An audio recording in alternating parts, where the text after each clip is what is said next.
me.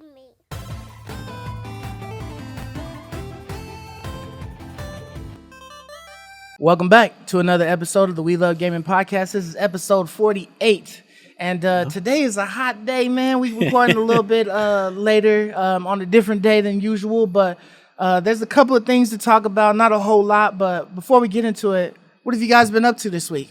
Doing good. I'm doing good. First of all, I just want to say thank you for all the support we've been getting from our, shout out video and giveaway. Yep. You know, a lot of you are subscribing.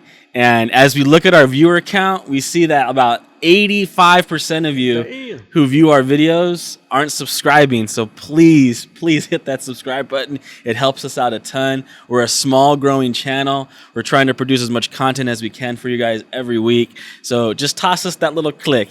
I mean, and you want to hit that bell, we appreciate that too. But we're really just trying to grow right now. And if anything, we got the giveaway going on. Yep. That's right. Comment down below.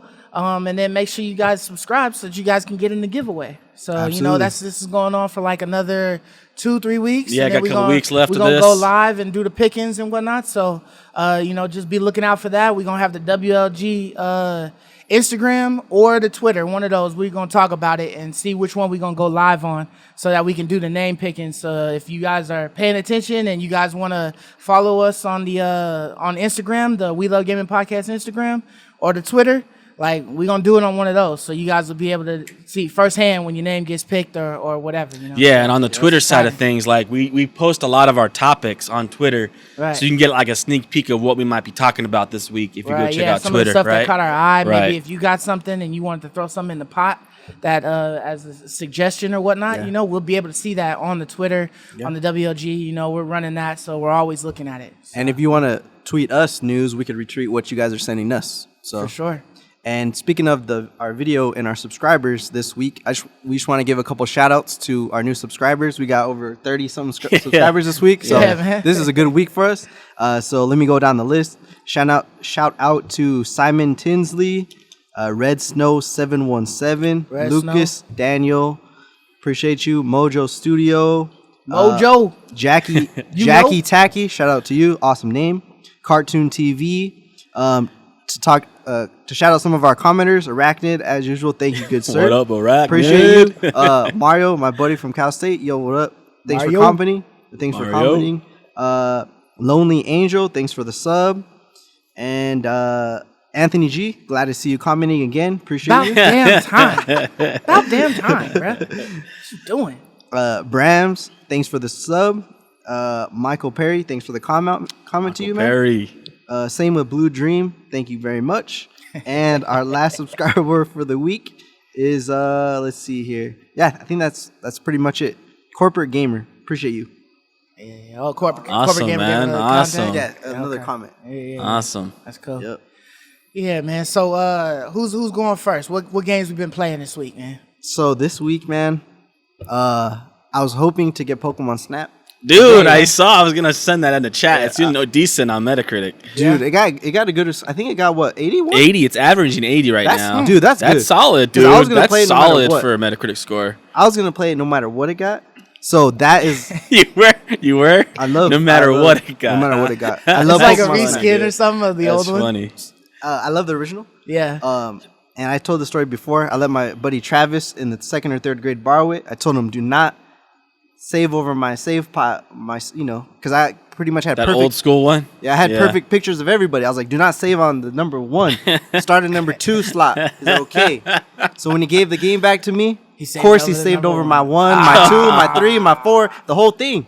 Just new games every time. He was doing new saves. So now you get to do it all over again. So now I gotta go and complete the Through the Pokedex. heart, man. But anyways, that's on my radar. I didn't buy it yet. Okay. That's on my radar. I thought you were Now, day why one didn't you pre-order. buy it Yeah, yet, come though? on. Like, what happened? I just didn't get around to it? I've been swamped this week. I think it just came out yesterday. 60 schmeezy dollars, man, for your favorite beloved game. I haven't been to the store yet. That's my excuse. So That's right. Once Okay, you all You right. know they got Instacart, man. I'm buying it. I'm buying it physical. So I'm gonna be buying that this week. But so far it looks good. But the only game that I actually played this week, it's been a busy week for me, was I started playing EverQuest again. Oh, come on. Put in some more time. For one reason. You're stuck, man. No. For one reason. They announced they're adding a new server every year. They do like a time lock progression server where you start at the first expansion, you play kind of like a season kind of thing. Yeah, so you start through the first expansion, then the second one, third one, all 20 unlock, and you play through the whole game. So they keep recycling these things every year. No creativity, nothing new. They just keep redoing the same damn thing. But they finally added a new change to the game. So what they're doing is called the Mischief server. And they're doing, so the loot is random. So normally in EverQuest, when you kill a boss, you expect a certain loot table. Okay. How it's going to be on this server is it's going to be random loot. So you can get anything. So you could get anything that's level appropriate. So if you kill, you know, like a level 10, you're going to get a random through all the level 10 named guys. If you kill level 50, you're going to, so that's one new feature. Second new feature. Isn't that kind of bad though? Like, won't people just find like the weakest boss and then just keep running that boss until they can get all of the legendary or whatever items that they need to get? So yes, that can happen. The only thing that's different than EverQuest and other games is that the map is not like instances. So if you want an item and someone's there camping it for days and days and days and selling it on eBay, you'll never be able to get a chance at getting it. So now you can farm other things and get it. Now it makes the game more viable because you can go, all right, where's the weakest bosses that are this level that the drop normally is sucky, but I'm going to farm them because he could drop the good stuff now. So it's actually going to be like a new spin on the game that, you know, it's just a new mindset. Okay. And the second cool thing is there's no like no drop in the game. Normally when you like equip an item like in WoW, it's like kind of attuned to you, you know what I mean? Or soulbound. Bind on equip. Yeah. There's no bind on equip. Or bind on pickup. There's no soulbound. Everything is tradable. Wow. Nice. So that's a huge change. So these that's a huge change right so there. these two things are going to change the game like it's I saw what you mean by eBay. I was wondering why you said eBay. Because people sell items. Wow. Well, I mean, they were doing that on WoW. But right? WoW, almost everything's bind on pickup. Oh, really? Or when you pretty much everything is bind when you pick it up. So you have to pay for anything people, worth having is bind on pickup. You have to pay for people to invite you to raids. Like people carry you for raids for money. But on this server, like it's gonna be like really fun. And also named creatures, rare creatures, their chance to spawn is more. So it's like gonna be like a cool, like casual, fun way to play. Is this a separate way or from their normal yearly season? Or are they changing their yearly season to this? So this will be a new server. So this rule set is separate. only on that server. Okay. Yeah. So it's going to be a cool little change. So I'm so shocked, man. They still have people in the development, garage running this game and updating this game, and hey, it's a shock to everybody. That's crazy, man. They still doing Elder Scrolls Online, man. So no, this is way older than Elder Scrolls. This game came out in 1999. Yeah, 1999. I mean, isn't there people playing like really old first-person shooters and stuff still? Yeah, I mean, people. No, but this is an MMO. It has to be serviced. Yeah. Like I wonder if anybody's playing DC Universe online. Yeah, I'm sure there still probably are. I'm sure. It's just crazy, man, that there's still a development team. Yeah, that's what everyone's been saying. They're like, "Whoa, they actually did something! Oh my god, that's insane to think about, dude." Like everyone's like, "Dude, like," so a lot of people are pretty excited for this. So I was like doing a couple of quests because it changes it because things aren't no drop now. So I'm like, I could do this and transfer this item and turn in a quest. It's a different way to think about the game that you don't normally think in that way. So it's a cool spin on it. So that's I was just thinking about things like that in my mind this week for EverQuest. So what about you, Ray? Yeah, so I started my week off, of course, playing Outriders. Yeah. I got to World Tier 15. Ooh. So you've been climbing. I'm level 30 and I'm World Tier 15. And the reason why I did that, which I found a really good grind for it, and I also found a way where I can get every single legendary in the game. But I would only want to do that if you would, scratch my back when you get to level 30. Okay. And do it for me. Basically what you do is you get a guy who's strong enough to kind of farm the game. Uh-huh. You join me as like a level 1 character. And then I go to the bosses that drop a legendary throughout the storyline. Yeah. You get those legendaries. You can only get them once. But what you do is you throw it into your stash, delete that character, start another level 1 character. So keep your main character like your Devastator. Right. Then start a new character at level 1, join me, put him in your stash, pick him up by your main character, delete the level 1, start a new one, and join me. And you just keep repeating. Got you. So, but how does that, like, why do you have to create a level 1 character? Because and then every delete character it? can only get one time. For the Can you boss, get a right? legendary The first one time you Yes, kill it. from each. Once you kill the boss once, that's the one roll you get for a legendary. Oh, okay. Because otherwise, you could just kill that boss over and over again and get every legendary. Yeah. So it's a one-time thing Huh. that every character gets. I don't know how they would patch that or fix that. We need to do Maybe that they tonight would then, do it man. by account, you know. But it's a bear to get legendaries in this game, man. Like a real bear. And like I got to World Tier 15, and it was kind of eating me up. So like it's weird because you were World closer Tier for a 14 good minute, was right? like easy for me. The moment I hit to World Tier 15, it was like a lot harder. For some reason, there's a bigger lead. Is that the I don't know highest what one? it is. That's the highest one for the base game.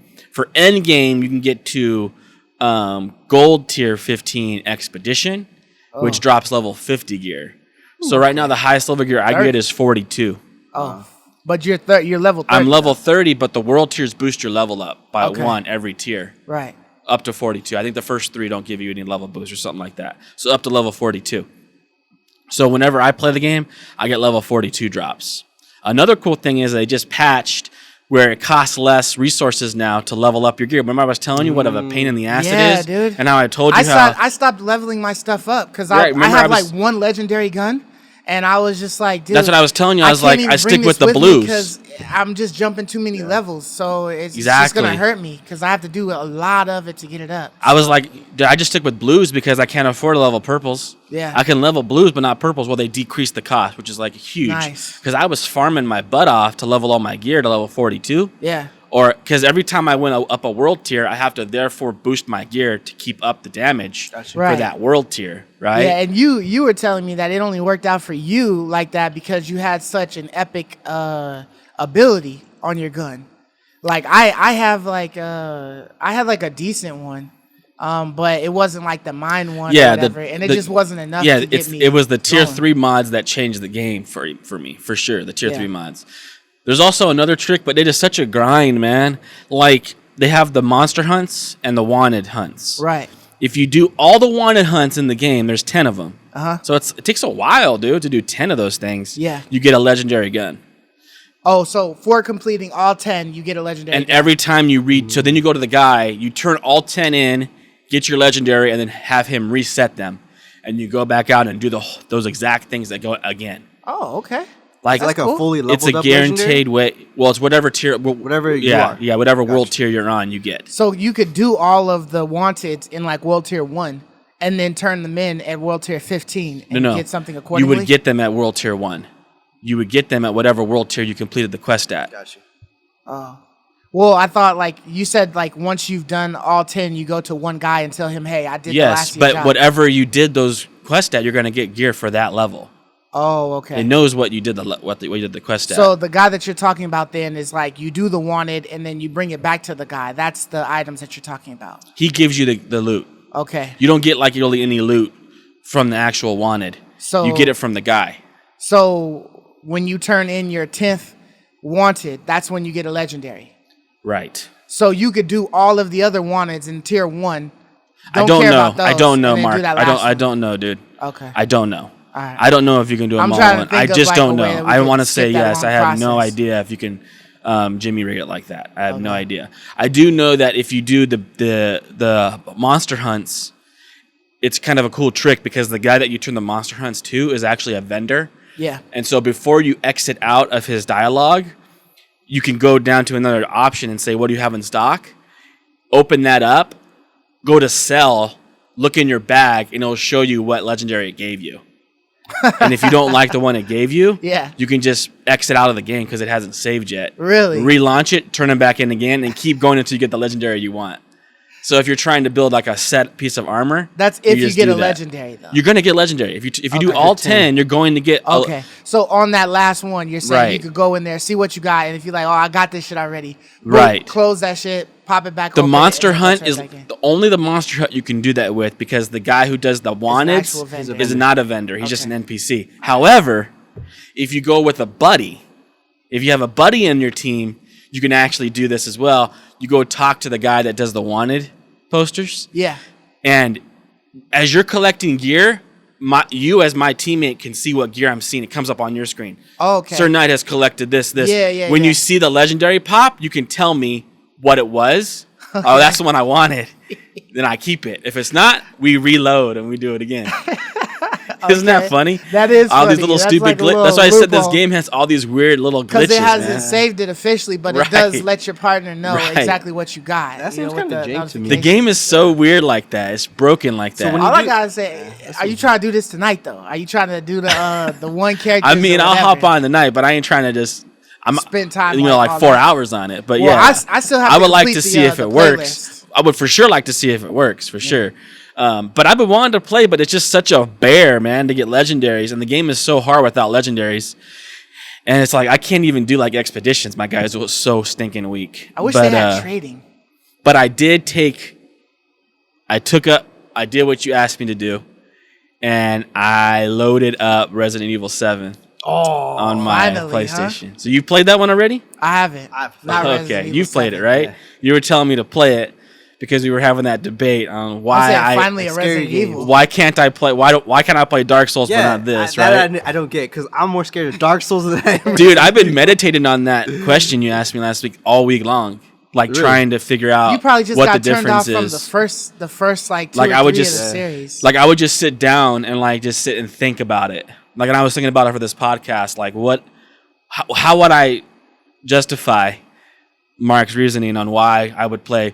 The one thing I did come to, one thing that was, I guess, an epiphany as to why in the past I chose to play like Dead Space over like Silent Hill or Resident Evil or Five Nights at Freddy's. And I think one thing that was a big difference is the RPG aspect. Gotcha. Like having a skill tree. Gaining new being abilities, able to actually level up your character, character, and get stronger. Okay, that was one reason that I was going to give you today. Where, of course, Dead Space had that. Right. So while Dead Space is considered a survival horror game, it had all those things, and that's probably what triggered my desire to want to play it. More so than it being scary. Like the progression aspect. I like progression aspect. Yeah. And the you're fact more that you focused can on making your guys stronger. Yes. That's what I love the best. That's probably the bigger part, right? Because it's not as scary if you can get stronger and defeat those things. Exactly. Those things that are lurking in the shadows can easily get blown away now. That makes sense. Exactly. Which is like how Dark Souls feels for me. Like I get to a point where I'm just like I feel so confident. I know my weapon's strong enough that I'm not afraid any longer. Yeah. Right. Now it's just about playing it. Even in the first playthrough before I've even seen a zone. I get to that point because you get a feel for how strong the enemies are. Yeah. Right? Like, oh, this guy took a few swipes. I know that's going to be the average kill time, so I just kind of know. And of course, you come across the bosses do have that kind of like, ooh, that tense feel where you're like, come on. Yeah. That feeling, that heart racing feel. The bosses kind of get that way. But I will say that I put a couple hours into Resident Evil. Nice. So like, what'd you think of it so far? I'm at the point, if you remember, where I'm just past the point where I killed the old man in the garage. Oh. That fight was kind of cool though. That was a trippy fight, man. It was crazy, huh? Dude, that was a trippy fight. That was a trippy fight. Like, I started on a normal. Yeah. I played on normal. I'm thinking about going back and changing it to easy for this reason. Because it feels like the vast majority of the game is a puzzle more so than fighting. Yeah. And I think easy would only deter the fights. Yeah. I think it would only affect that. It's not going to affect my exploration or trying to figure out where to go next or what to do next. So it seems like it almost doesn't matter if you played on easy or normal. Plus, the killing is such a minor aspect of the game. It's such a minor aspect. It seems very small. This is the best shooting and killing I've ever seen. It's just added to the game. Right. So because it seemed like a little excessive. Like Mia, your wife or whatever, when she transforms and you're trying to get away from her. Yeah. And you're going up the ladder, and then she breaks through, and you got to shoot her. Yeah. She takes I feel like an excessive amount of bullets to take out. She just keeps coming. It's not scary. It's just come on. It's like when you're gonna die. Come on, enough already. Come on, and then you might miss. You're like, Gah! One shot down. Can't miss too many bullets because then you're gonna be out of bullets, right? And now you're gonna have to restart this. Yeah. I just think this doesn't matter. Like, I get it. Yeah. She's a zombie. I get it. It's scary. Yeah. Like, come on, just move on already. Where I think if it was on easy, it would have just been like a handful of rounds, and then you're done. You can move on. Yeah. Because what's most compelling, in my opinion, about Resident Evil 7 is not the fighting. It's the story. It's the environment. It's the environment. It's the what is that? What's behind that door? Oh, dope. That unlocks this. Oh, cool. That's a little door puzzle. Where does that lead? That's the cool, compelling part of the game. And even like what's going on here is like compelling too. It's like it's not just about horror. It's about like, what the heck, dude? These people are like sewing my arms back on with the tonic. What the heck, dude? Did you buy Resident Evil 7? No, or was it's on PlayStation Collection. And so you have it too. No, okay. Actually, it's not on PlayStation Collection. What is it on? It was a PS Plus game a long time ago. So if you were consistent with adding your PS Plus games to your library, you have it for free. Yeah, I bought it on the Xbox, but I think now it's on Game Pass if I'm not mistaken. But I actually bought it on the Xbox. There's like a sale, it was like $5, and I bought it like a year or two ago. So. So it's Biohazard. Yep. Right. Okay, I think I recall Biohazard. But the puzzles are pretty cool, huh? Yeah, I like the game actually. I like the game. Yeah. It is still different. Like, so I was trying to come up with how to describe the differences, because I think it's partly what we talked about earlier, the notion that I know what it takes and I know what to do, so I'm not afraid in Dark Souls. Yeah. But in this game, like, because I'm not really meant to like always kill the guy, you're tense all the time. Yeah. And like it's a constant feeling of tense. Because not every situation you're actually the game will not let you beat it, right? Like there was one sequence where you're creeping around the house or whatever, and you turn the corner and you're walking down, and all of a sudden the boss guy appears, and it's like, oh crap, your heart stops a minute, and then he's like, where are you going, man? And he chases you down, and you can't actually kill him. You're not supposed to kill him. Okay. You're not supposed to fight him. And so you're like, gosh, damn, what am I supposed to do? What am I supposed to do? So it's trying to figure out a puzzle with right. It's almost like a puzzle fight that you're not supposed to fight. Yeah. And so it's like, I don't necessarily like that feeling. I like having more control over my destiny from one event to the next. You know, like that's what irks me, that constantly having, because you can't do anything, because the game forces you to not be able to do anything, you're always on edge. And like that is not as fun for me. I don't mind like a moment of being on edge, like in a boss fight in Dark Souls. Yeah. But like to always have that feeling all the time is just a little bit like much for me. You said so do you fought him in the garage? Yeah. Okay. Did you escape the house yet? Mm-mm. Okay. Once, there's not too many RPG elements, but once you escape the house, some of the things that you may or may not have collected will be revealed. Oh, these are actually for something, and there's some progression based on the stuff you've been collecting. Yeah. So I figured there might be a little, because just when I open my inventory, I can build things. So there's some RPG that I can see that I'm thinking that maybe would expand on later. Yeah. So with you playing not Final Fantasy, but Resident Evil 7, are you going to try the Resident Evil 8 demo? It makes me want to play Resident Evil 8. I see why people are excited for this game, because it really is. It's very compelling, like the intrigue, like wanting to know what in the heck is going on here. I want to know, like I do. Like I'd be like, gosh, I kind of want to hop back in and see, but I think I'm actually going to start the game over again. I'm only a couple hours in on easy. And go on easy, and I think that will really be enjoyable for me, because then I can really enjoy what I'm enjoying about the game, which is discovering what's going on here, going from room to room, seeing everything I can find, and not stressing so much about wasting my time on these boss fights, over and over and over again. That's cool. That I and it's like they're like 11-hour games, 11, 12-hour games. Pretty like, short. Dude, like if you give me a really compelling and I feel like really interested for like 11, 12 hours, I'm happy. Oh yeah. Like it goes back to my notion, like I wish, like, or what Sean Layton was saying, like that was more.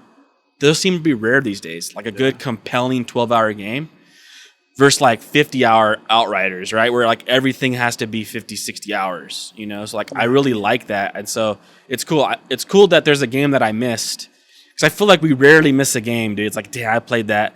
Like when that PlayStation Collection launched, it's like, we've played all these, man. Like these are all great games, yes, but I've played them all. It's cool when a game that's actually high quality like that, like passes me by.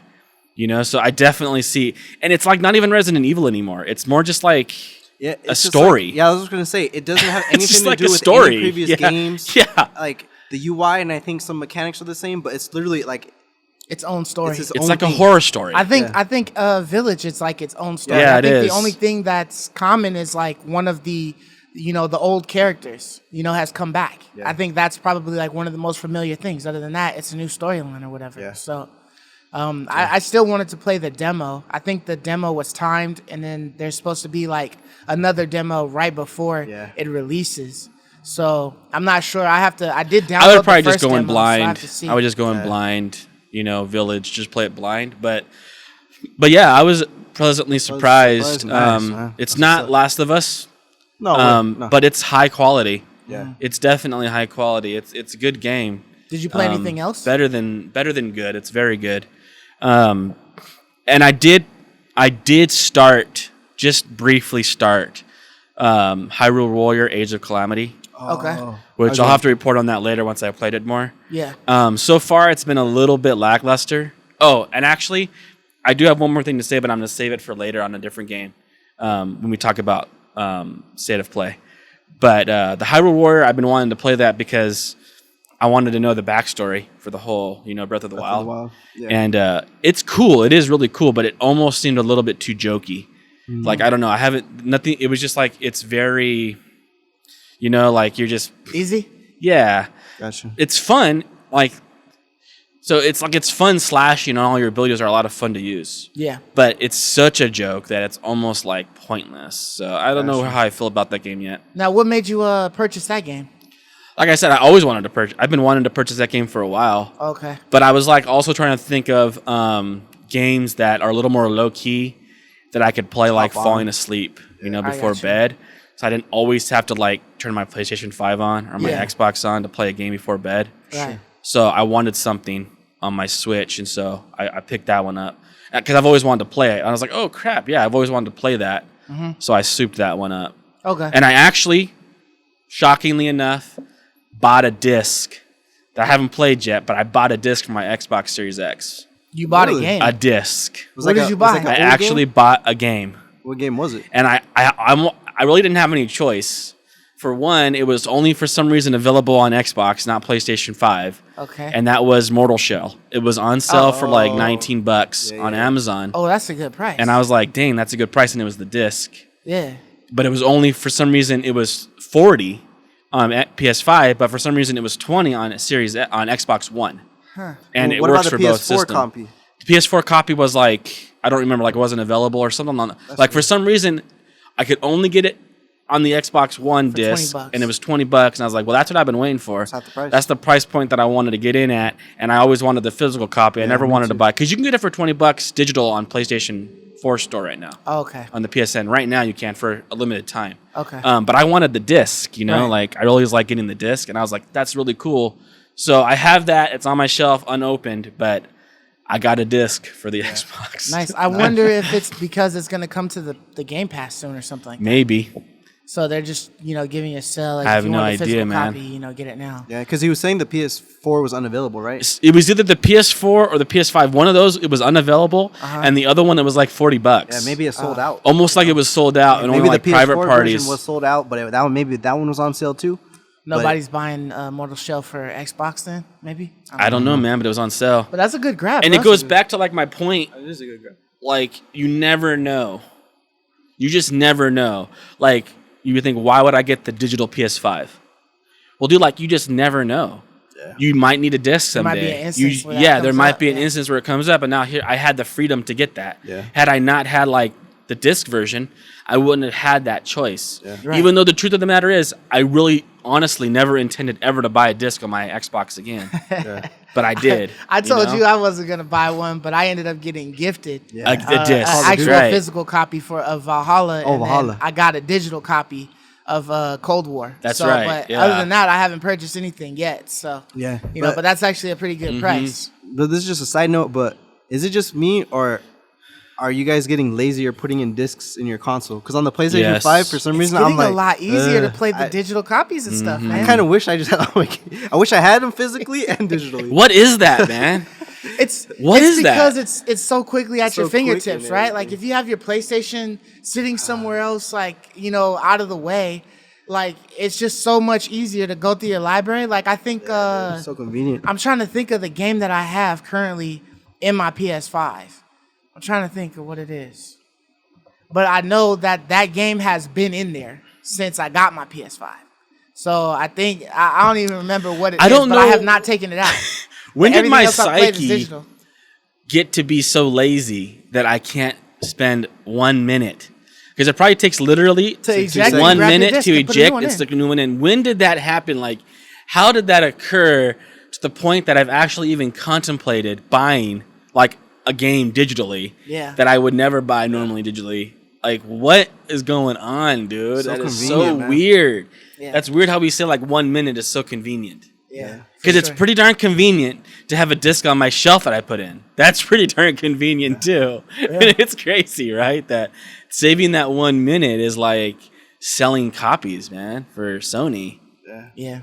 But as far as like me, for the games that I've played, I literally just play Outriders. So I was playing that for quite a bit. I was trying to see if I could get through. What level are you now? I'm like level 20, like 22 or 23, something like that. Okay. I'm sitting at like World Tier 8 right now. Dude, so man, finally, are you going to be playing that, like legitimately playing that? Yeah, I mean, I'm going to try to play it some more and whatnot, but I'm also, checking out. Are you shooting for level 30 and World Tier 15 and stuff on that? Yeah. I'm definitely trying to get up there, so that I can play. And man, I'll play with you tonight when I get back in. So I'll hop on tonight and play with you for sure. I was trying to see if I could just run through the storyline while increasing my world tier. You know what I mean? And seeing if it's really, really tough. I got to this one area. I don't know if you'll know well, I beat the what game, it is, so. But although I did no side quests. I did no side quests. Yeah, this one wasn't a side quest. It's a main mission. It's kind of like towards the top of the map. It starts with an R, like Revital or something like that, or Reunite. Or what did you do in the mission? It's basically like in a jungle ruins type of area. And I'm wondering if it's the one I was telling y'all about. There's two platforms to the left and the right of the area with a broken archway. And there's one restock box that's on the left side of it when you're going to enter. So as soon as you walk in, there's like a pillar that's laid down that's broken. And then there's two guys that run up and they hide behind that pillar to shoot at you. You kill them and it's an open area that you're going in, but it's a ruin area. But the problem that I have is that there's so many people that's just coming, and they're all bullet sponges. Like, I don't have a good enough weapon to take them down. So the dudes are literally running at me, and I'm just like running in, shooting what I can, and then running away. And you have like a truck that's kind of like in another part of the rune that's behind it, but it's nothing that's giving you like a countdown timer saying that you're leading the enemies to your allies. So you have a lot of space to run through, but they only stay in that area. Like, so you can run out, and then you can just get back there and just wait and heal up. So you can't kite no one and shoot them one at a time. They will not come. That's not ringing a bell. They stay at a certain area. I had the hardest time in that game always with the monsters. Oh, okay. Always with the monsters. Yeah. Like, there was a couple instances that were, like, real hairy, man. Yeah, the monsters, I found that I'm able to kite them around quite a bit. And you could do a lot of kiting. Yeah, but those are the ones where things got, like, a little hairy. For me in that game. But I went through most of the campaign at World Tier 5. Okay. Like, I didn't really progress my world tiers until I beat the game.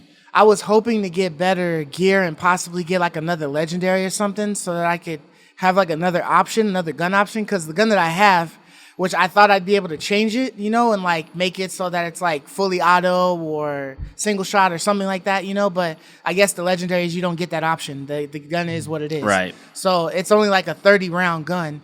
And so it's like, it's cool. Yeah, and they're never worth using because they take a grip to upgrade.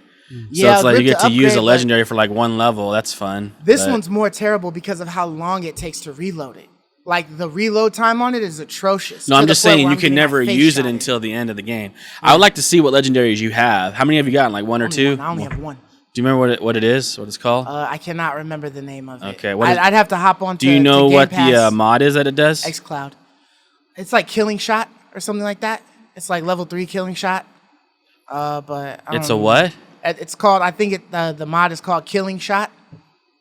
It's a level 3, but I don't know. That sounds familiar. Does it boost your damage or whatever? Do you remember what it does? It's something. Okay, I I'll can't have to even see remember it. Anyways, I stopped know using it. I know how to get all the free legendaries in the game. Okay. Because there's 2 side quests that also give you a free legendary for beating it, and then from world tier 12, 13, 14, 15, you get a legendary as well. Okay. So you get 3 legendaries from the main storyline, 2 from side quest, and then 4 from world tiers. Okay. Those are all like free and easy to get. Nice. And then you can get some more by doing the monster hunts and the wanted posters. Okay. If you want to do that. Yeah, I think the grind. one that I got was literally from the storyline, so it's probably the first one you get. The chrysalis boss. Uh, Did you kill that big giant chrysalis creature?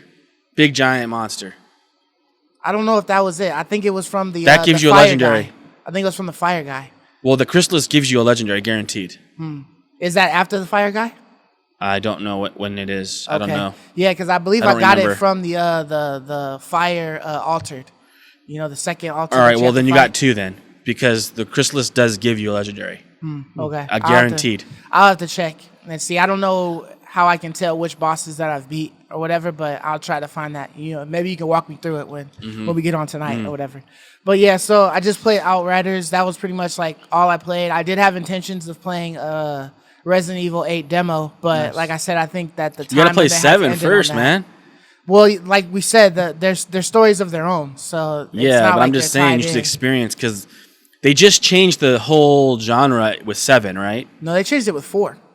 Yeah, so 4 To these separate Over the stories. shoulder? No, to these separate story things that have nothing to do with the So whole I Umbrella think- Corporation I think stuff. after 4, everything was completely independent. So 4, 5. I believe so. Yes. So 5, 6, and 7. I believe so. Okay. And 4 was the first one that it was more Action like, pack. The minor, like you have, it had like some equipments and things like that. Okay. So 4 was awesome. That was the first one I ever played. Everyone likes 4. Yeah. Yeah, everyone likes 4. Yeah, so I But mean, I'll probably it's- get around to playing that, but Yeah, it's there was good, man. I'd some of recommend the other 7, stuff bro. that I saw that I was kind of interested in. We'll get into that, but yeah. So we do have some quick shots, and for the first one that we want to get into is Mortal Kombat, the movie. So it released Last like a week. week ago. Yeah, last week. Yeah. And so by this time, hopefully you guys have seen it. If not, spoiler alert. I mean, it's free on, not free, but it's It's HBO on Max. HBO Max so- if you guys have cable or Yeah. whatever, and you know do that. But yeah, so we've all seen it. So as far as like video game movies go, right? All of them up until now have been shit. So does this still make it that video game movies are shit, or did this change your mind? So I'll start. So yeah, you're absolutely right. Video game movies are shit. The first one I ever seen was the Super Mario one, and that was weird. That was shit. It was shit, but it was a classic. That was low-key, though. weird. Alright, It was was weird weird. as fuck. Like Someone was high when That they was- wrote that. They were high. They Yeah, were John Leguizamo was tripping. extra high. They Yeah, was it tripping. it started with weird, and then it peaked at when I saw the World of Warcraft movie. Uh-huh. That was shit, like, as you might say. Oh, that was terrible. That one was Yeah. bad. So when I saw The this one, CGI was terrible, man. when Oh, I that saw was this terrible. one, looking from the trailers, it looked polished. You know, it looked flashy. It looked okay. This is and when my wife told me it was on HBO Max, I was like, yeah, let's see it. You know, Yeah, yeah. day one, let's watch this. You know, shout out to my parents. I'm using your HBO Max. And We're using Shit, I'm using my dad's That's HBO funny, Max dude. account too. So. I think I am as well. I think we I don't all pay are. for HBO. I think Anyways, we all are. That's so funny, yeah, dude. so I will say that I was entertained. Okay. All right, I thought it was an enjoyable movie. I wasn't bummed like the World of Warcraft movie. Uh-huh. I thought it was good. I don't know much about like Mortal Kombat lore. I don't know much about the storyline, but I like how it kind of made jokes at itself in some punchlines, and I like that part where he kept spamming like the low kicks. You know, when he kept spamming Yeah. the low kicks, and I was like, that's funny because you know you do that in the game Right. and stuff. So it had like some cool nods to the game. game. Yeah. It had some cool nods to like not taking itself so serious. Right. And I thought it was, I thought the movie was polished. I thought the acting was really bad, but who cares? It's an action movie, you know? Yeah. Like the main character, I was trying to remember the main character from the games. I don't really remember him. There's never really a main character. Or sorry, you know the guy where he's like getting beat up? Well, I don't even remember his darn name. In the movie? Yeah. He's actually not in the games. Do you know that? Oh, he's not in the games. Yeah, My wife and I researched that because we were confused the whole I was trying to figure out time. who he was. He's a completely fictitious character from the game. They made him up just for the movie. Because his acting was bad. Because they needed some link to Hanzo. That makes sense. It's hundreds of years ago, so they needed some link. So they just made him up. Because I didn't remember him. I was like, they pulled that storyline out their ass anyway. Dude, I was like, dude, lineages what ago, the heck? And Like, he's there like, come I'm on, like, man. dude, like, what That was a armor is reach. this? What power is this? because I was like, I couldn't link it with anything in the couldn't game, link it with- dude. dude, I was like, confused. what is going on? but I didn't really like his. I didn't really like his like acting, and he seemed so whack to me. I was like, whatever. But that makes sense. He wasn't even a freaking character. He wasn't so a character. Who cares, you know? Completely fictitious. But overall, I thought it was enjoyable. The price tag was amazing. The price tag was great. It was definitely they charged me exactly what it was worth. I felt like I got my money's worth on that one right there. For sure. And would I watch it again? I mean, maybe if my brother was like, "Hey, have you seen it yet? You want to watch it?" You know, I don't know if I would. I think I agree perfectly with the sentiment you're saying. I don't feel like I wasted my time. And so free was exactly where it should be. Because like I would have been mad even if it was free, if it was bad, and now I wasted my time too. Yeah. Then it's like, so for me, this movie falls into the category of okay. Like it was not good. I don't think it was good. So are we still considering that all video game movies are shit movies? This movie's not shit. It's close though. It's not shit. This isn't Mario. It's like a doo-doo stain. This isn't. It's like you started a little bit. Maybe a little sharp. You like, caught it. I don't know You got about to it's the like bathroom quite a in time. stain, but Okay. you know, it was a wet one kind of Alright. thing. But you know, you caught it just in time before it became a shit stain. Yeah. So it's not quite. It's there. It's there though. It's like in that realm of like below average movies. So would you watch it again? I probably wouldn't. I will say this. My opinion may have been a little tarnished because I had just finished the previous night watching that Demon Slayer. I heard that one's Mugen good. Train? Mugen Train. Yeah. And that was one of the most dopest fights at the end like I've ever seen. And so I was like, that is sick. Going from like a dope, awesome fight like that to what I saw in Mortal Kombat was like a total like subpar disappointment. It was anticlimactic. It was anticlimactic. And I was like, that's a bummer. Like maybe had I never watched Demon Slayer, my expectations hadn't been like on cloud 9. Like I want to go watch that Demon Slayer again just for that. Side note though, that shit wasn't slow to you? It was until that fight. Yeah, it was like the whole first half of the movie. It's like, but it was on, worth it, man. I was falling asleep. It was worth it for that I went ending. to the theaters and I was like, damn, I'm falling asleep. I was mad because I was like nodding off in this shit. And then, No, it was a little then slow. it was like certain parts once they finally got to the boss on the train. And then it's like, okay, it picked up a little. And then after that, it picked up. From that point, it was good. Then it was like, okay, that's dope. But it's like, was it on damn, HBO Max man. by chance? No, That it's was not. No, Okay. that was But literally theaters only. It's seriously like for really now. good from that point. It'll probably get on HBO Max since, you know. They got could have this, cut a lot of that dreaming stuff out. Yeah. But because once you get to that point, like you're talking about, It's an actual good. sick. Yeah, it's a good movie. It's after that. really sick. It's definitely one of the dopest anime fight scenes But I've back- seen in a while. back to Mortal Mortal Kombat. Yeah. I was really disappointed that there was no tournament. Really pissed off. Oh, dude. That's the whole purpose. No, I of was Mortal really Kombat. mad. I was really mad. Like Good point, we were watching it. My wife and I were watching it, and I was kind of enjoying Kano quite a bit, like the jokes and stuff, and Yeah. like some of the He nods was at witty. certain things. Yeah. I was happy that they gave us an explanation for these guys' powers, which we never really had before. It's like, okay, that's cool, and it was kind of working. The And power was based upon the mark, right, or whatever. Yeah. if you Like had the whatever mark, random thing they're then you giving? were granted power that And you had to unlock. transferable. Yeah, it was transferable. So some entity, deity puts that mark on you to keep You the have been balance of the chosen. universe. You've been chosen. And that's what I was like, oh, well, cool. Now I know why they're shooting fireballs and not laser beams from their eyes. Right. I never really knew that in the game. You know, how did Liu King ever do that in the original movie? Pull a dragon out of nowhere. Like It's they just never some- explained It's just that. something supernatural. Yeah, so fight they game didn't or really something. explain it. They gave us an explanation, which is I appreciate that. I appreciate when they give me an explanation. Yeah. And then I'm watching, and we're about an hour in, and my wife's like, are they going to have a tournament? And I was like, they got to have a tournament. So I was like kind of expecting it. Another 20 minutes pass, 10 more minutes. I'm like, dude, I don't think we're going to get a tournament, man. And we never did. I'm like, what kind of BS is this? That's what Mortal Kombat is. Yeah. Like, that was the only decent thing about the original Mortal Kombat movie, was them compiling the heroes to the tournament location. That was like the coolest thing. Yeah.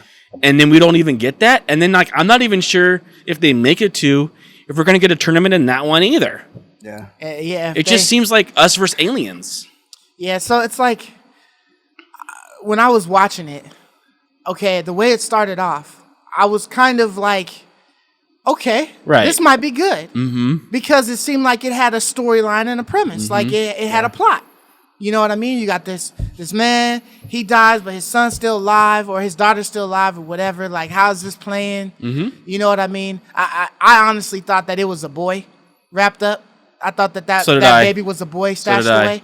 And then when they show the future, and it's like, okay, so that's the boy. I didn't think that, hundreds of generations had passed. Right? Yeah. 4 generations had passed, or whatever. So it started off cool, and then it just started to take a dive. Like, almost like the guy who wrote the first couple of pages of the movie dipped out. He was like, yo, I got signed to go do a Marvel movie, so I'm out. You know what I mean? And then it was something else. And so then the story started to get, like, basic as fuck. Mm-hmm. And then, it went to having, like, some cool characters or whatever. Some of the stuff was predictable. Because it's like, okay, you see Jax. He has both of his arms and they're regular. So, okay, something gonna happen to Jax. Yeah. So it's like a matter of time. When is it? Oh, okay, that's it. Mm-hmm. And then it's like, I felt like there was like a lot of cheesy lines in there. Oh, yeah. Like tons. when Kano ripped the heart out of the beast, and he's like fatality or something like that. They're trying to link the game, like, the joke in the game. Yeah. When he was like flawless victory. Yeah. With his hat. Right. So there was like a lot of lines that were cheesy in there. I thought it was kind of. I thought some parts were funny, like the way they clown Jax with them little shrimp boat arms. And then, when he was lifting the boulder off of Sonya, and that shit went bing. Mm-hmm. Like, that shit was weak.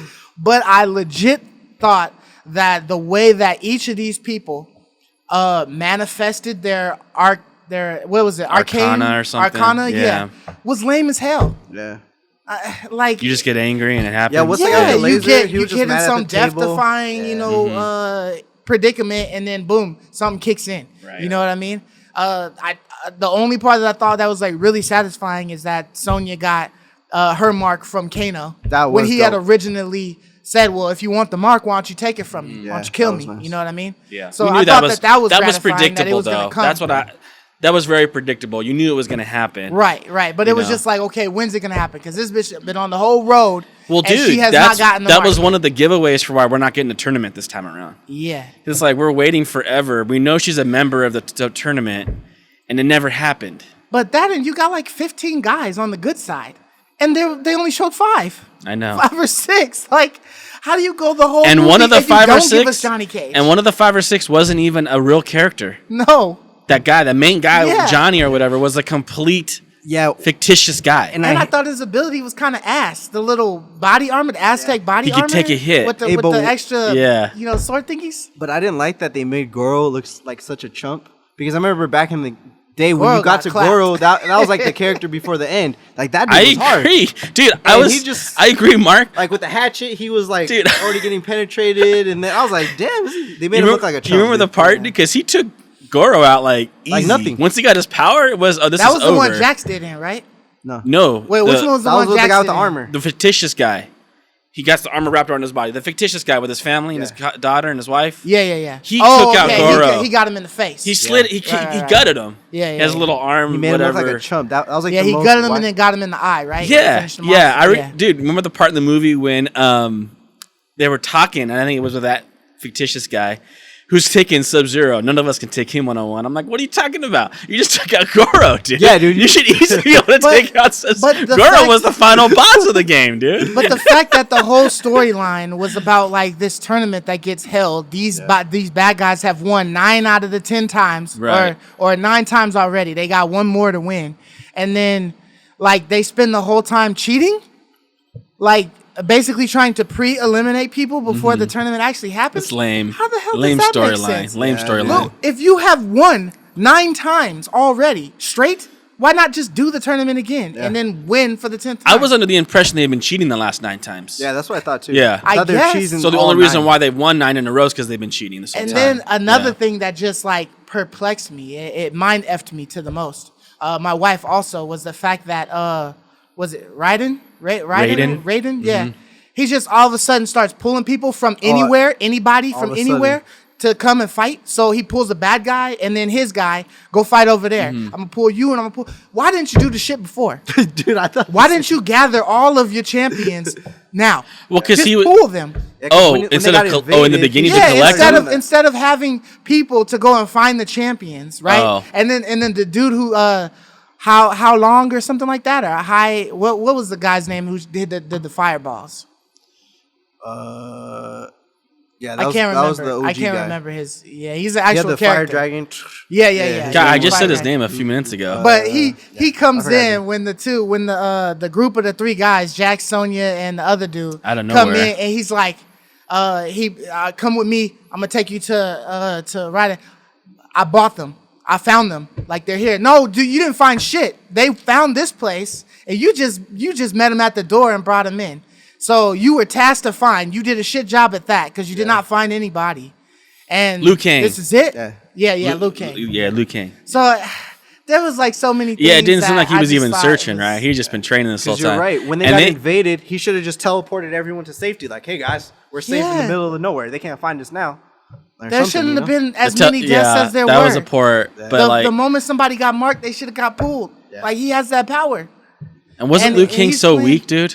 Liu Kang was. He was pretty getting his fancy. butt kicked, dude. He was ripped, but he was. I was like, come on, this is supposed to be our hero. At least he was the winner, right? So basically, all in all, I'm gonna say that the video game movies are still shit. They can be okay, but I still consider that shit because it's not like something that I would ever really want to watch again. You know what I mean? I might, on a slim chance, I might happen to watch Mortal Kombat again to catch the parts that I fell asleep on because that's how much I was entertained by it. I nodded off at some point in time in the very I wanted 30, better 40 minutes. choreographed fights, man. I thought the fights were not I well wanted a choreographed. tournament. That's what And I wanted a was tournament, man, so badly. That's what we were all looking forward to. I'll say I don't mind when video game movies come to streaming services for free $99 because I'll just borrow somebody's login and hey. no commitment. Did you ever see the Assassin's Creed movie?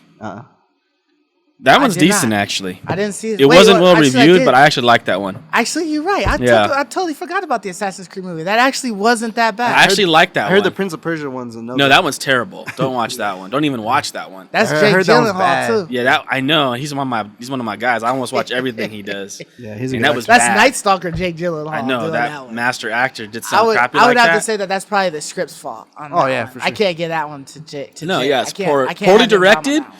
and poorly scripted, both, right? But check out Assassin's Creed. It's dope, actually. So Borderlands, the director of Borderlands, please bring your movie to HBO Max. One of y'all end this cycle. Uncharted, be good. Borderlands, be Oh, good. yeah, Someone, dude. be Yeah. good. Oh, that's gonna be I so think that heartbreaking dude- if Uncharted is terrible. Dude, be good. I think the please. Borderlands movie is gonna be good. It's gonna be funny. I It's gotta high be. hopes. That's what They they got have the to decent rest their bread cast. and butter on. Dude, is the cast is comedy, good, right? dude. The comedy. Yeah. has So how to you gonna be mess If the that up? comedy's good, well, we'll have a winner for once. But I think we will. Yeah, Anyways. but moving on. The next quick shot is Game Pass and the effect that it's having on these games. It seems that Doom has all of a sudden incorporated skins into their game. Like Doom. I've Doom, never man. heard of Doom even doing that. Doom is first person, right? Yeah. So what type of skin shit is you gonna see? Your hands? Like you wearing 10 rings? your gun, dude. Shang-Chi's 10 rings or something? Like what are we doing here? I don't know. So man. explain this to me, fellas. Like how is this? Don't understand. How is Game Pass making such a difference in these games that Bethesda would go ahead and it's Bethesda, right? Bethesda Yeah. does Doom. Yeah. That they would go ahead and put some Microsoft. some pay in there. It's Microsoft now. probably doing this. I just think there's a lot of people, man, who didn't play Doom. Like I didn't play Doom. I don't think you played Doom. or you played Doom. I played all the Dooms except for the last one. The newest Eternal. one. That's what. Yeah, All Eternal. except for that one. I think and that was really a well-loved game, Doom Eternal, and it was pretty highly rated, and a lot of people loved it. Yeah, they did rate that. But a lot of people, I think, missed out on it too. Like skipped it. Like I skipped out on it. And it wasn't because I wasn't like interested. It's just because so much other stuff. It was always kind of like on the list, but like I never like got around to playing it. And I think like when it came on Game Pass, a lot of people who had skipped out on it played it, and they saw this huge uptick in user. Right. And probably people still playing it in like multiplayer and stuff. And they're like, well, shoot, let's go ahead and add skins. And didn't they say like they had said they were never going to add any decent like loot boxes or a marketplace ever, and they did now. And this was before they got purchased, which is why I think this has a lot more to do with Microsoft than Bethesda. It probably is, yeah. Some way for them to rack up a couple of extra bucks off for of the sure, game. dude. For me, the Game Pass effect, like this one article you sent us, I think it's gonna start changing the way all games are made. All games are gonna have in the back pocket some DLC, because if the game flops, if the game is on PS Plus, if the game is on whatever streaming service, let's say Stadia is going to start giving free games, Epic, they gave tons of games, the company could still make money. People are more inclined to spend when they got it for free. So I think, we'll continue to see, not just from Game Pass, but I think games are going in this direction. I don't mind it necessarily. I'm not going to buy it, but it is kind of interesting that when they specifically said they're not going to do it, fast forward, Bethesda. I think what's the company that makes Doom ID? id, yeah. Mm-hmm. They say specifically something, but now they're under new, management, and it really doesn't make sense. It's like skins for Halo campaign. It makes no sense, right? See, I see more Halo because that's more of like there's an online aspect. Yeah, like this Doom, I'm just saying it's like a campaign though. Is like the main thing. Well, you guys said that Doom has multiplayer, right? So it does have a multiplayer aspect, but no one plays it. Like it's praised for its campaign. Yeah. So, but I mean, like the skins, then would they be like more utilized for the multiplayer? Because you would just see somebody. Probably. I feel like the skins are kind of like getting skins in like Call of Duty. Like you don't ever see it, but you see the character when you go to pick your guy, and then when he goes in, the you main don't ones ever of see Call it. of Duty are your gun. You can get camos and stuff for your gun that you see. But you get operators too. And operators. Yeah, the operators. That's what I mean. But like the skins operators actually give you like an ability, right? As far as not in Warzone, Cold no. War. Oh, okay. As far as Warzone, there's just like different. In Black Ops 4 Gotcha. or 3. What was the most recent one? Was it 4? I think it was 4. Cold War. I don't think they gave you anything either. The operator gave you an ability. So whatever operator you chose dictated your abilities. Gotcha. Okay. Right? Yeah. So I don't know. But yeah, it's interesting, But I think we're going to see more of this as Game Pass is becoming a staple. Any game on Game Pass, expect there to be something for sale on that game. There's a really cool video on Colin Moriarty's channel, Last Stand Media, little shout out, where they interview a developer who's making games, a game developer producer. So they're producing games. Yeah. And they're putting a lot of them on Game Pass, and just talking about the impact of Game Pass on the gaming development world. Like, I guess it's doing a lot of good things. Like, because the developers are like, we love this because there's two things we want. We really just want to make back what it cost us to make this game, and we want people to play our game. Like, those are the two things we want. It's not always about like making all these profits. It's about, we really just want to make back what it cost us, and we want to have people play it. And to be able to sustain and make another one. And that, or just you want someone to see the game you made. Yeah. And like Game Pass is doing that. And it's taking a lot of the pressure off, because you're like, okay, you see the deal they offer you, and it's like, will this cover our production costs? Yeah. So why would we not do this? Because we know we're guaranteed to cover our production costs, and we get whatever little sales on top of that we do get. And on top of that, we get an audience. Yeah. And he's like, imagine some games like Fall Guys. Some of these games would have never, Rocket League. Would Rocket League be the game that it is today had it never been free on PS Plus? Would that have ever happened?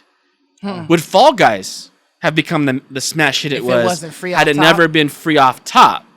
And like, I think that one would have. I don't know. I don't think it would have. I would have never Honestly, played it I don't if think it it was. wasn't free. People were already. I was playing it on PC before. I don't know if that one was day one. I think like a week or two staggered. But I thought it was day PC. one. I got that one for PC first, and then I got the PS Plus one I don't know if that would have ever been like the smash hit that it was, like the worldwide smash hit that it was. I would have never played it if it wasn't for free. Oh, okay. Same. Like, I would have never. It's just got not it on something that's on PC my pretty radar. much I would have day never one. even thought about trying it. Yeah. Like that game would have never crossed my mind to try, and really Rocket League either. And I enjoyed Rocket League as well.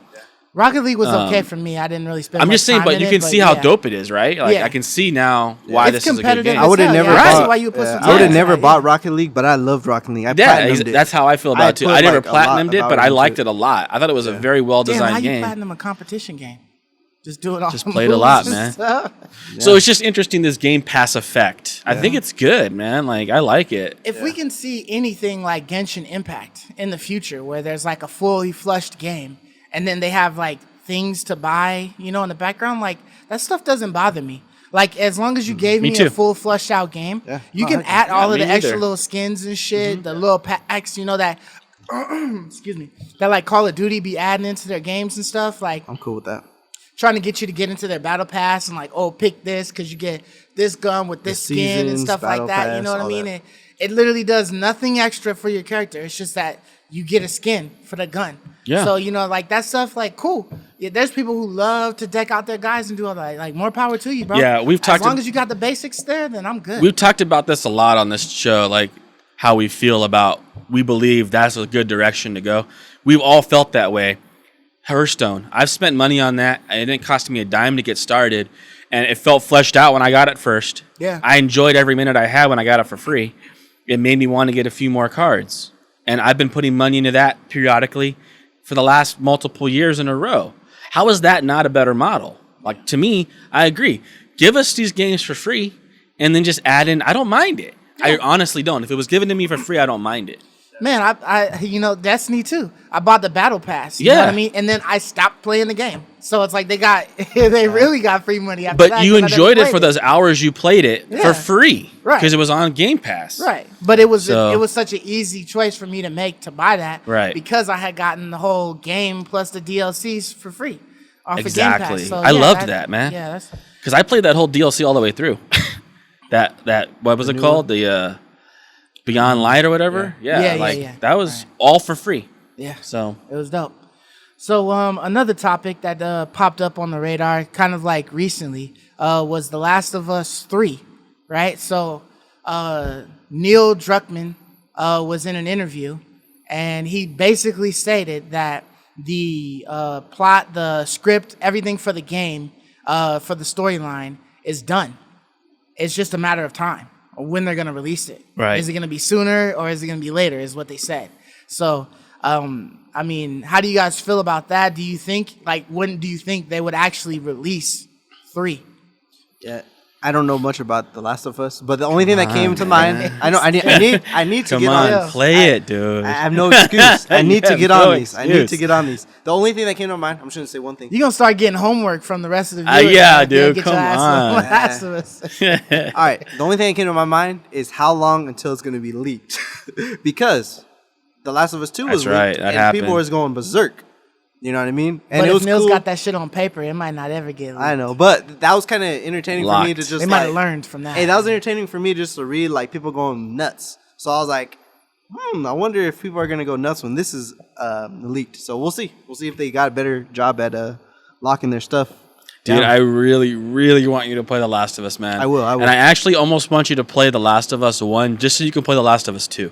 Because I think you will be follow the blown away storyline. by 2. Because remember, I told you I did download The Last of Us because it was part of that Remastered, collection. yeah. So I downloaded it. I put it like an hour or two into it. It didn't have that like it was pretty. I don't know. It didn't have that like I gotta keep playing this effect on me yet. But I probably need to put more time into it. I don't think it did immediately either when I played that game. Remember, that was the very first game. That was a new IP. The Last of Us was a new IP. So we had known Uncharted was dope, but we didn't know what really to expect from The Last of Us. And I was blown away, though. I mean, we got to remember, we did this, when did this game came out? Probably 2013. 2013. 2013. So that opening scene in the house when you're walking around, and then when you're in the car and how you're able to move from window to window, was so incredible to me. During the cutscene, during the whatever, cutscene, yeah. like as you're driving away, you're turning and you're looking back still at the burning house Seeing and the all the zombies. crap, like yeah. that felt so surreal to me, like how they did that. That I was really blown away. Like maybe like that's become a little bit more commonplace now. Those kind of things. Telltale games do that, Right? Because The Last of Us kind of like just like was incredible, and like everyone copies The Last of Us. That was like jaw dropping to me, and that whole opening scene with his daughter and stuff was jaw dropping to me. And then it did kind of taper off when you go in, when you did the time leap, just a little bit.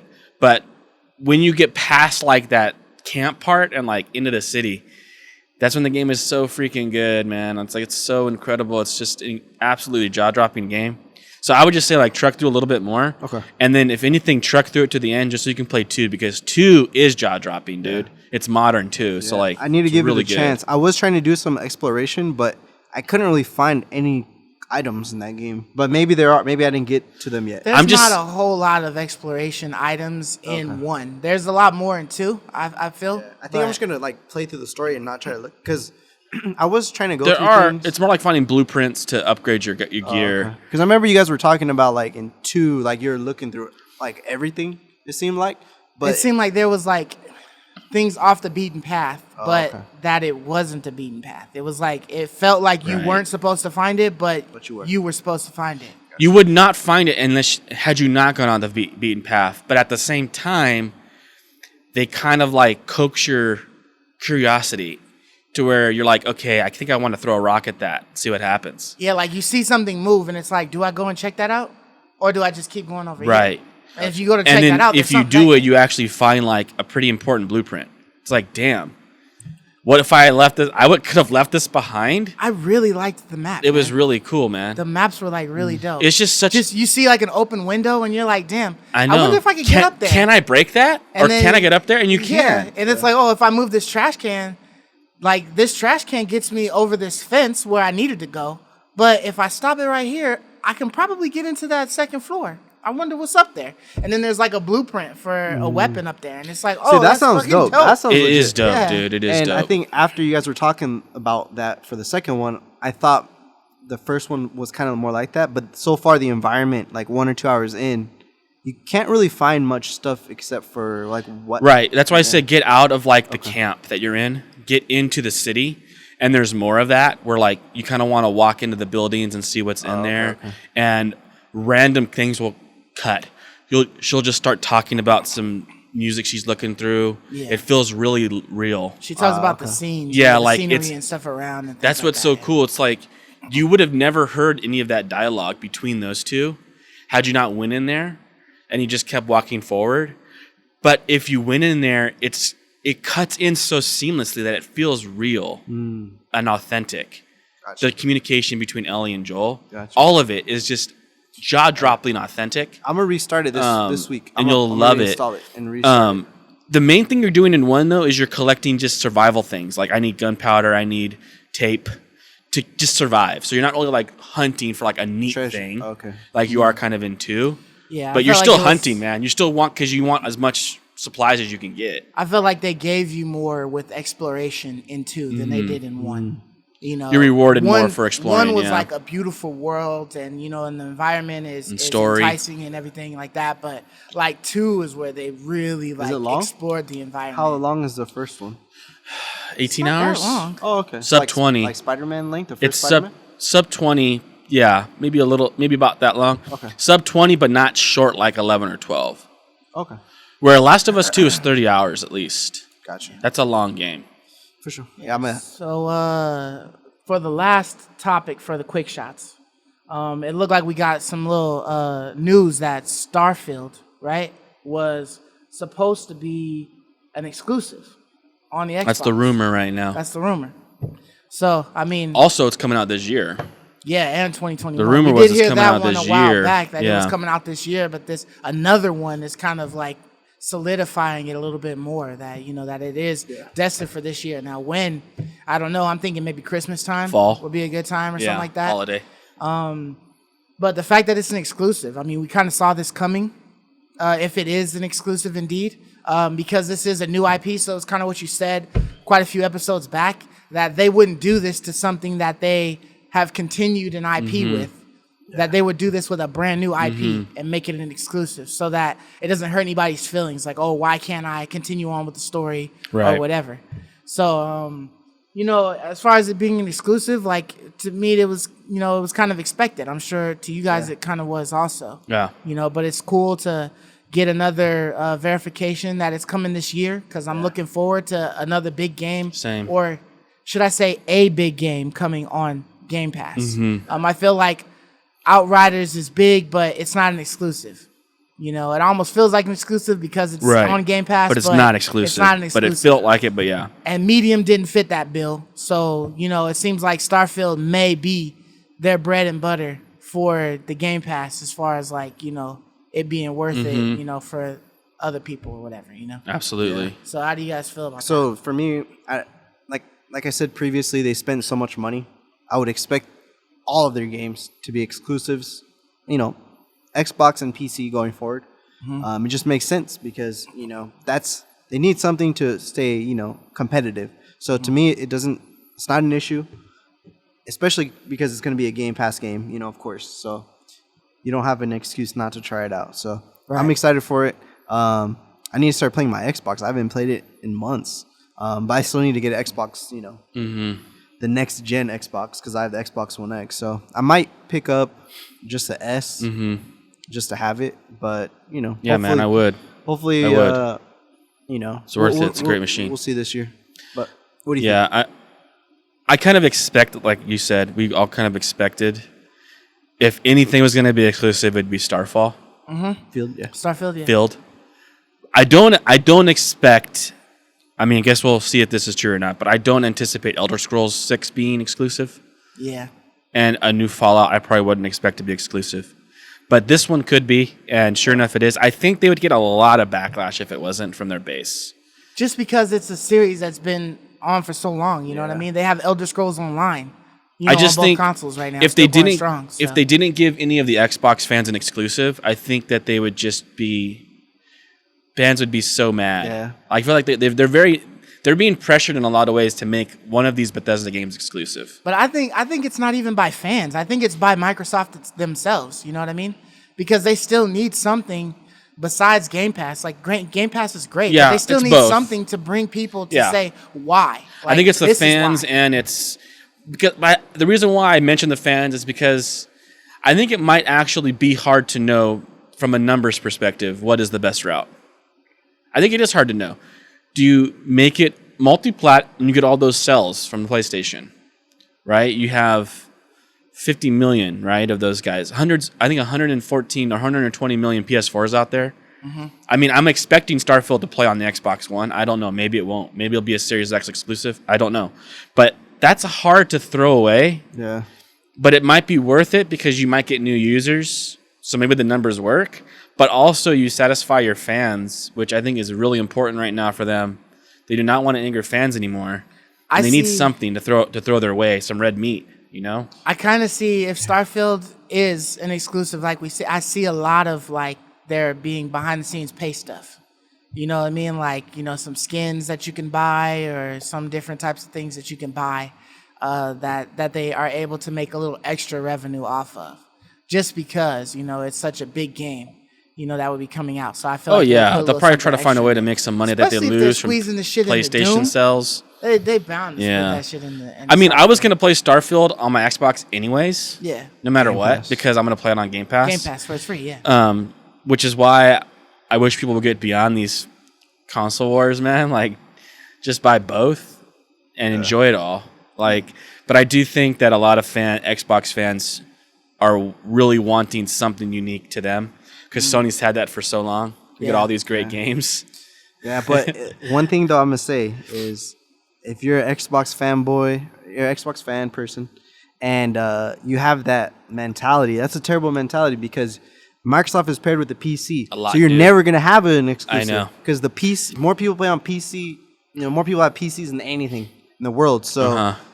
You're never going to have any true exclusives. You know what I mean? I agree, man, 100%. So but a lot of people think that way, dude. Yeah, because just because your console of choice has unique games, I think we're past that these days. You know what I mean? Yeah, I still don't... I understand not being able to have the money to buy like the biggest and bestest console or whatever of each lineup, you know, because it's just like how expensive they are. And then, you know, as of now, you know, how limited they are, you know, be able to grab them. But I don't see as a gamer why you wouldn't want to partake in some of the great titles that like PlayStation has to offer if you are like a really dedicated Xbox person. I agree. Like I'm all the time Going I'm trying back to and tell forth. my father-in-law, Yeah. yo, just get a PS5. Like I'll buy you your first game. I know. Just get a PS5.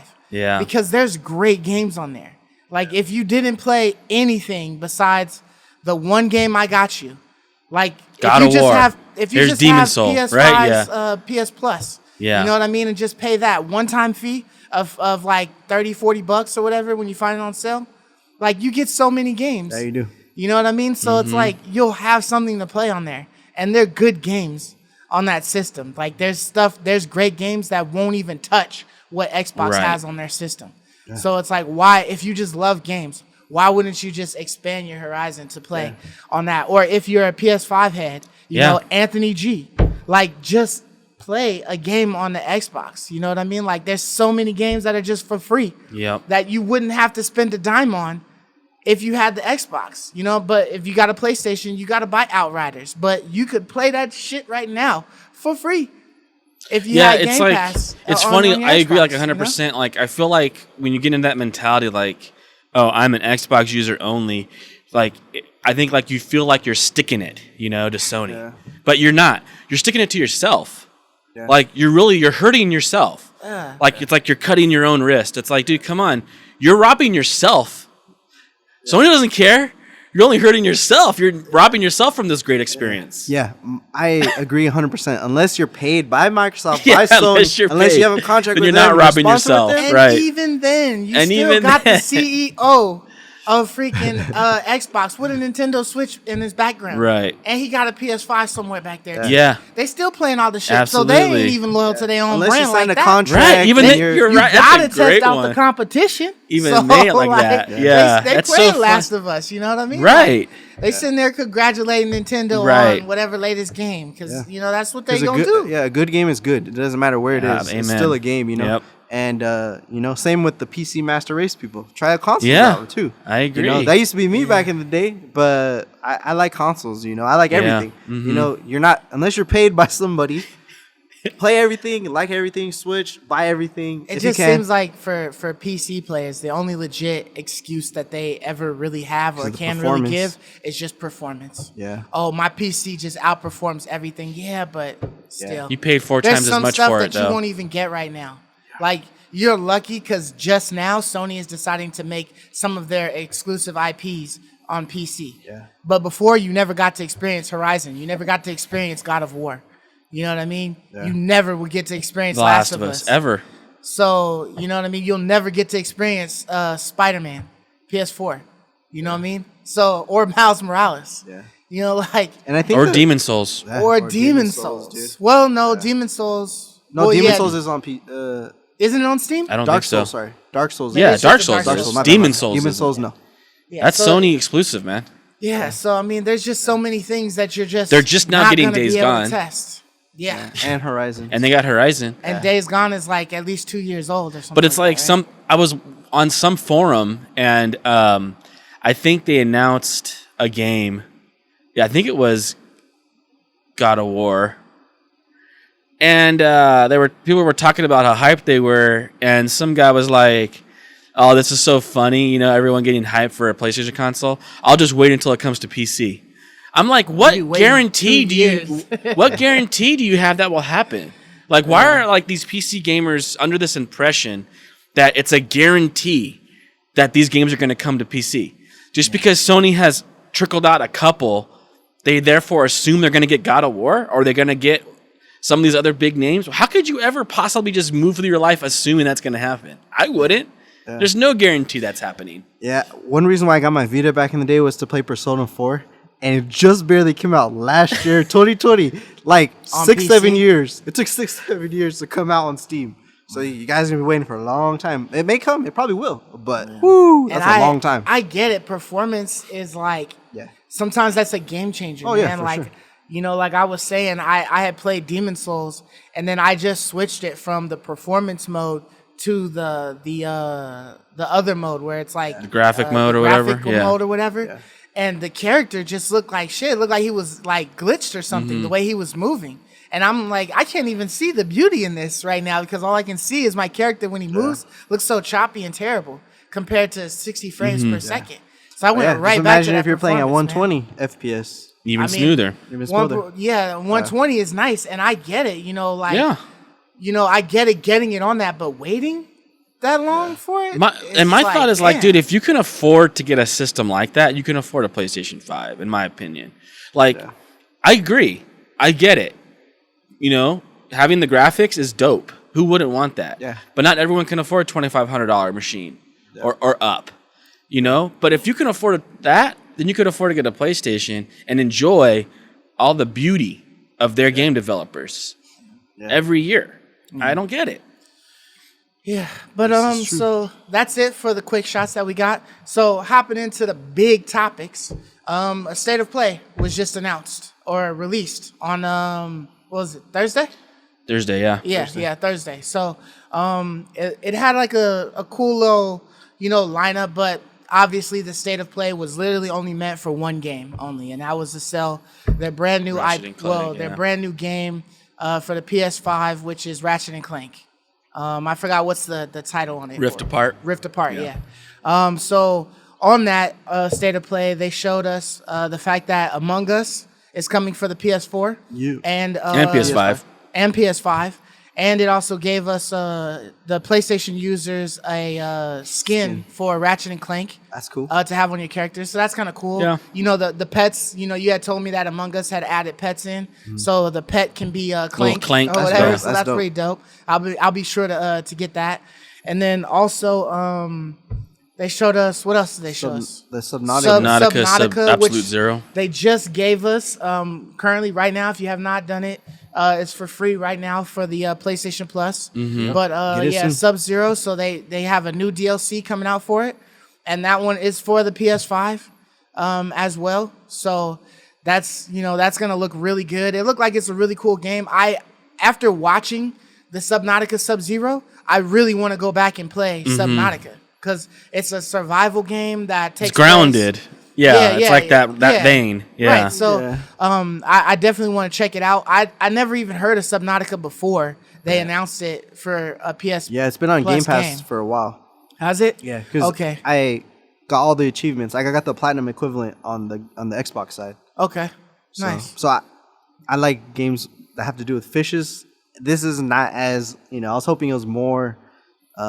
There's some like supernatural stuff going on. I'm not gonna spoil it, but it looked like some cool stuff. But it is a cool game.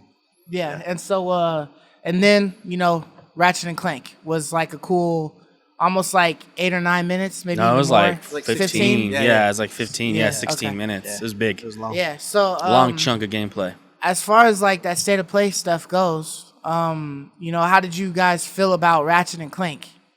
Like the stuff that you guys saw. Good. Let me hear what you guys say, Mark. So this was actually the first state of the play, maybe in a year, that I wasn't really liked. It wasn't on my calendar. I wasn't really hyped. All these other ones were like waiting, like when is it gonna launch? What's the new game? It's the Xbox versus PlayStation battle. It was like stealth dropped. Yeah. But this one was just kind of like came out of nowhere a little bit for me. I was like all of a sudden, and I just barely watched the videos today. As a matter of fact, so based on Ratchet and Clank, the game looked good. It wasn't, jaw dropping, but it looked really good. I still need to play the 60 FPS. I haven't downloaded the update on the current game that they upgraded from 2016. But it looked like a fun platformer. I love platformers. So am I gonna buy it on day one? No. It looked really polished. It looked cool. How he was like phasing around, or I don't know if it's phasing, but it was kind of like that jump with the trail or whatever. Is that what you're talking about? That was pretty cool. The dodge. Yeah. It was like a dodge, cool movement. It was pretty cool. It looked pretty polished. That I was just I wasn't overly excited, and I'm definitely not gonna buy it on day one. So I kind of liked how they were talking about some of the utilizations of the controller, the DualSense controller on it. You know, like certain gun I think that they were showcasing was like if you lightly pulled the trigger, you could do like, you know, small taps to be able to hit, you know, more precision shots, and then you could pull it in all the way to get it spraying and spray and pray. You know, so it'll be interesting to see, because this will probably be like I guess you could say maybe a flagship. Well, this is an exclusive. This is one of their big ones this year. Probably one that will try to utilize every aspect of the DualSense controller that it can. I don't know if you'll be able to blow in it and it does something, but sure you will. I wouldn't put it past them. You know, especially since it's more of a kid-friendly game. Yeah. You know? So, I definitely like the way it looked. They kept emphasizing that every time you go through one of those portals, that is a full level that you're hopping on. So, I mean, that's cool neat in itself. I don't know if you're going to actually be able to explore that whole level, or, you know what, you know, I don't know, like, the parameters that the game is going to give as you're going through these things, but I thought it looked really good. Were you all impressed with the weapons that he was using? I feel like the weapons kind of looked like similar weapons that they've had. It does seem like with the second character that you're able to play as, because of the storyline going, that the weapons are a little bit different. Like I think the girl has like a glove, and she was doing like throwing like some grenades out there or something like that was causing some damage. So it seems like with that aspect, it may switch up the gameplay to play a little bit different. But it kind of felt like it was around the same, you know. But it's been ages since I've played a Ratchet and Clank. You know what I mean? I haven't even played the older one that got the upgrade. So, you know, I think I might get this one. It'll just be a matter of time. Or when I get it, maybe catch it on like a $30 deal or something like that. I still haven't even opened up Legion. So that bitch is still in the wrapper. So if I catch this one, like, you know, $30 or something like that, you know, I might go ahead and buy it. But how'd you feel about it? I don't know. It looks polished. I agree. Like, it looks pretty. High frame rate, all that's beautiful about it. It does look very pretty. The gameplay seems a little like fluty, like soft. I don't know, like not weighty enough to feel like exciting. Like I thought the guns he was using were kind of pew-pew-ish. Yeah, that's you know, were like, I want something weighty, you know? Maybe they were saving the weighty stuff for like maybe. And so I was like, maybe this is just a problem because I haven't played it. And like if I'm playing it, it would feel a lot more enjoyable, like in my hands. They said that haptic controller. Yeah, and then of course the haptic, you know, feedback. It seems like they're trying to build, which of course with Ratchet and Clank, like it's almost like a Pixar movie. Like they have like this, you know, storyline kind of like this movie kind of feel to it. Yeah. And it seemed like there was a lot of downtime, like walking around from place to place before he finally fought somebody. And then it definitely seemed like some of the fights were a little bit like tiny. Like I would have liked more enemies on screen, like more enemies to kill, more action, a little bit more blood pumping, right? Using my cool weapons. It felt a little bit sporadic, like, okay, here's a guy kind of like shoot at that guy. And it just, I don't know, it wasn't gripping me. Like the gameplay wasn't like gripping at all. Or like, gosh, I can't wait to play that. It didn't feel that way, you know, to me. And so I was like, I don't know, maybe I gotta play it more. And so like I fired up the Ratchet and Clank again. Okay. To play it for a little bit, play a little further. And it's fun, but there is like a little bit of like, it's not hard at all. Like it's easy. It's very casual. That's a good word for it. Like it's ultra casual. And I can see some, you know, realm in which that would be I feel like playing a game like that. Yeah. But for the most part, I think this game would have been. I know it's not what the game is, but I think it would have been really cool if it was more open, where you're collecting gear and you're collecting guns and maybe applying mods to those guns. I know I mentioned a little more RPGs, but also like an open world too, where like there's NPCs you're going to and you're getting quests to do, and you're just going out and just destroying stuff. I think that would have been cool, rather than like walking this path waiting for some action or waiting for something to do. I'm just not sold yet. I'm not sold yet on this game, even with that demo, as pretty as it looks. I haven't been sold yet. I would actually like to play a demo. If I could get a demo on PlayStation, then I would definitely check it out, you know? Yeah. That would sell me more. Yeah, when I was watching this, it kind of reminded... The only other platform that I played recently, other than the Astro free one, that one was incredible. By the way, I love that game. Was the last Super Mario, the last Super Mario game on the Switch? What is that one called? Odyssey. Is it called Odyssey? So I love Odyssey for a couple reasons, but one thing for me that makes me keep wanting to play that game is the collection aspect. You want to find all the stars. You want to collect everything so you can buy all the outfits, and you can kind of like, it's platforming, but you can kind of collect and go back and do it. I would say this, from watching the trailer, it seems like it would be more of a one and done game. I'll play through it once. Okay, this was a fun, awesome game. It's made well, but like, what's the draw for me to play it some more? What's the draw to like look around? Replayability. Is there collecting? There needs to be a little more depth. I haven't played a Ratchet and Clank game in a long time, so I could be, I could just be completely false. Maybe there is collection that I'm missing, but that'd be really cool if they showcase that more in the trailer. Like you're that saying, chase, with weapons, yeah, like, just something to get chase. This super weapon, yeah, like you have to collect components from each level and build like a super weapon, something like that. That'd be cool.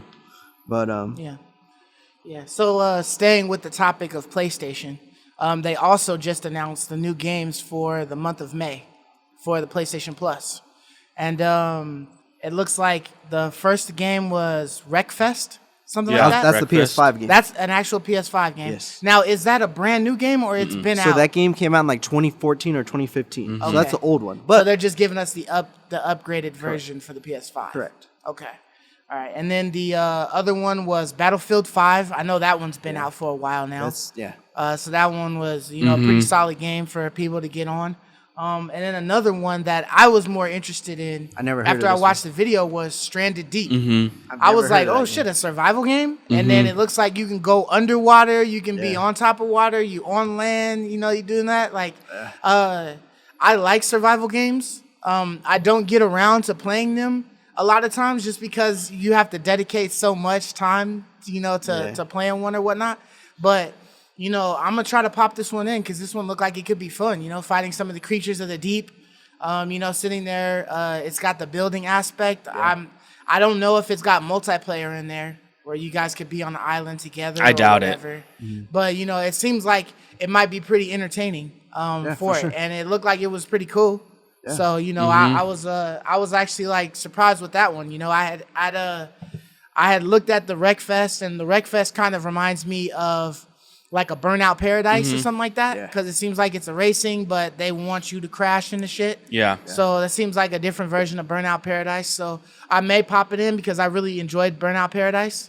So I may pop it in and check it out and see what it is. But I think I'm definitely going to give Stranded Deep some time. But what do you guys think of the game layout? Do you think it's pretty solid? I thought it was pretty solid. I never heard of two games. Wreckfest I've never heard of. Right. Stranded Deep I never heard of. Battlefield.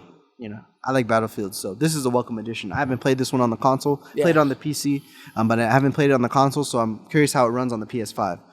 But going back to Wreckfest, so I looked up Wreckfest on Steam, and it got above average positive rankings. A lot of people were saying that the online is the bread and butter to this game. So they said the multiplayer is really good. They said that the cars actually feel semi-realistic in a crashing game. They said the cars feel really good. So that's always a good thing, I don't want to play a game like Destruction All-Stars where the cars, they look cool, but I can't really compare them to real life because there's no track. We're just in a little arena crashing around. But it seems like this is like a racing game with like the crash derby aspects. It got an 81 on Metacritic, which I was kind of surprised on. Well, it's 83. Oh, it's 83. Okay, the PC version is an 81. Oh, okay, the PC version. Because I was looking on Steam. So you said the console version is 83? Yeah. Okay. So that's actually pretty surprising.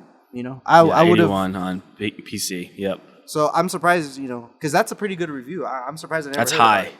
That's really high. But it did come out a while ago, so that's probably why, just one of those games that slipped under the cracks. So that's cool. They have the PS5 version, taking advantage of the PS5. It's probably going to run like amazing.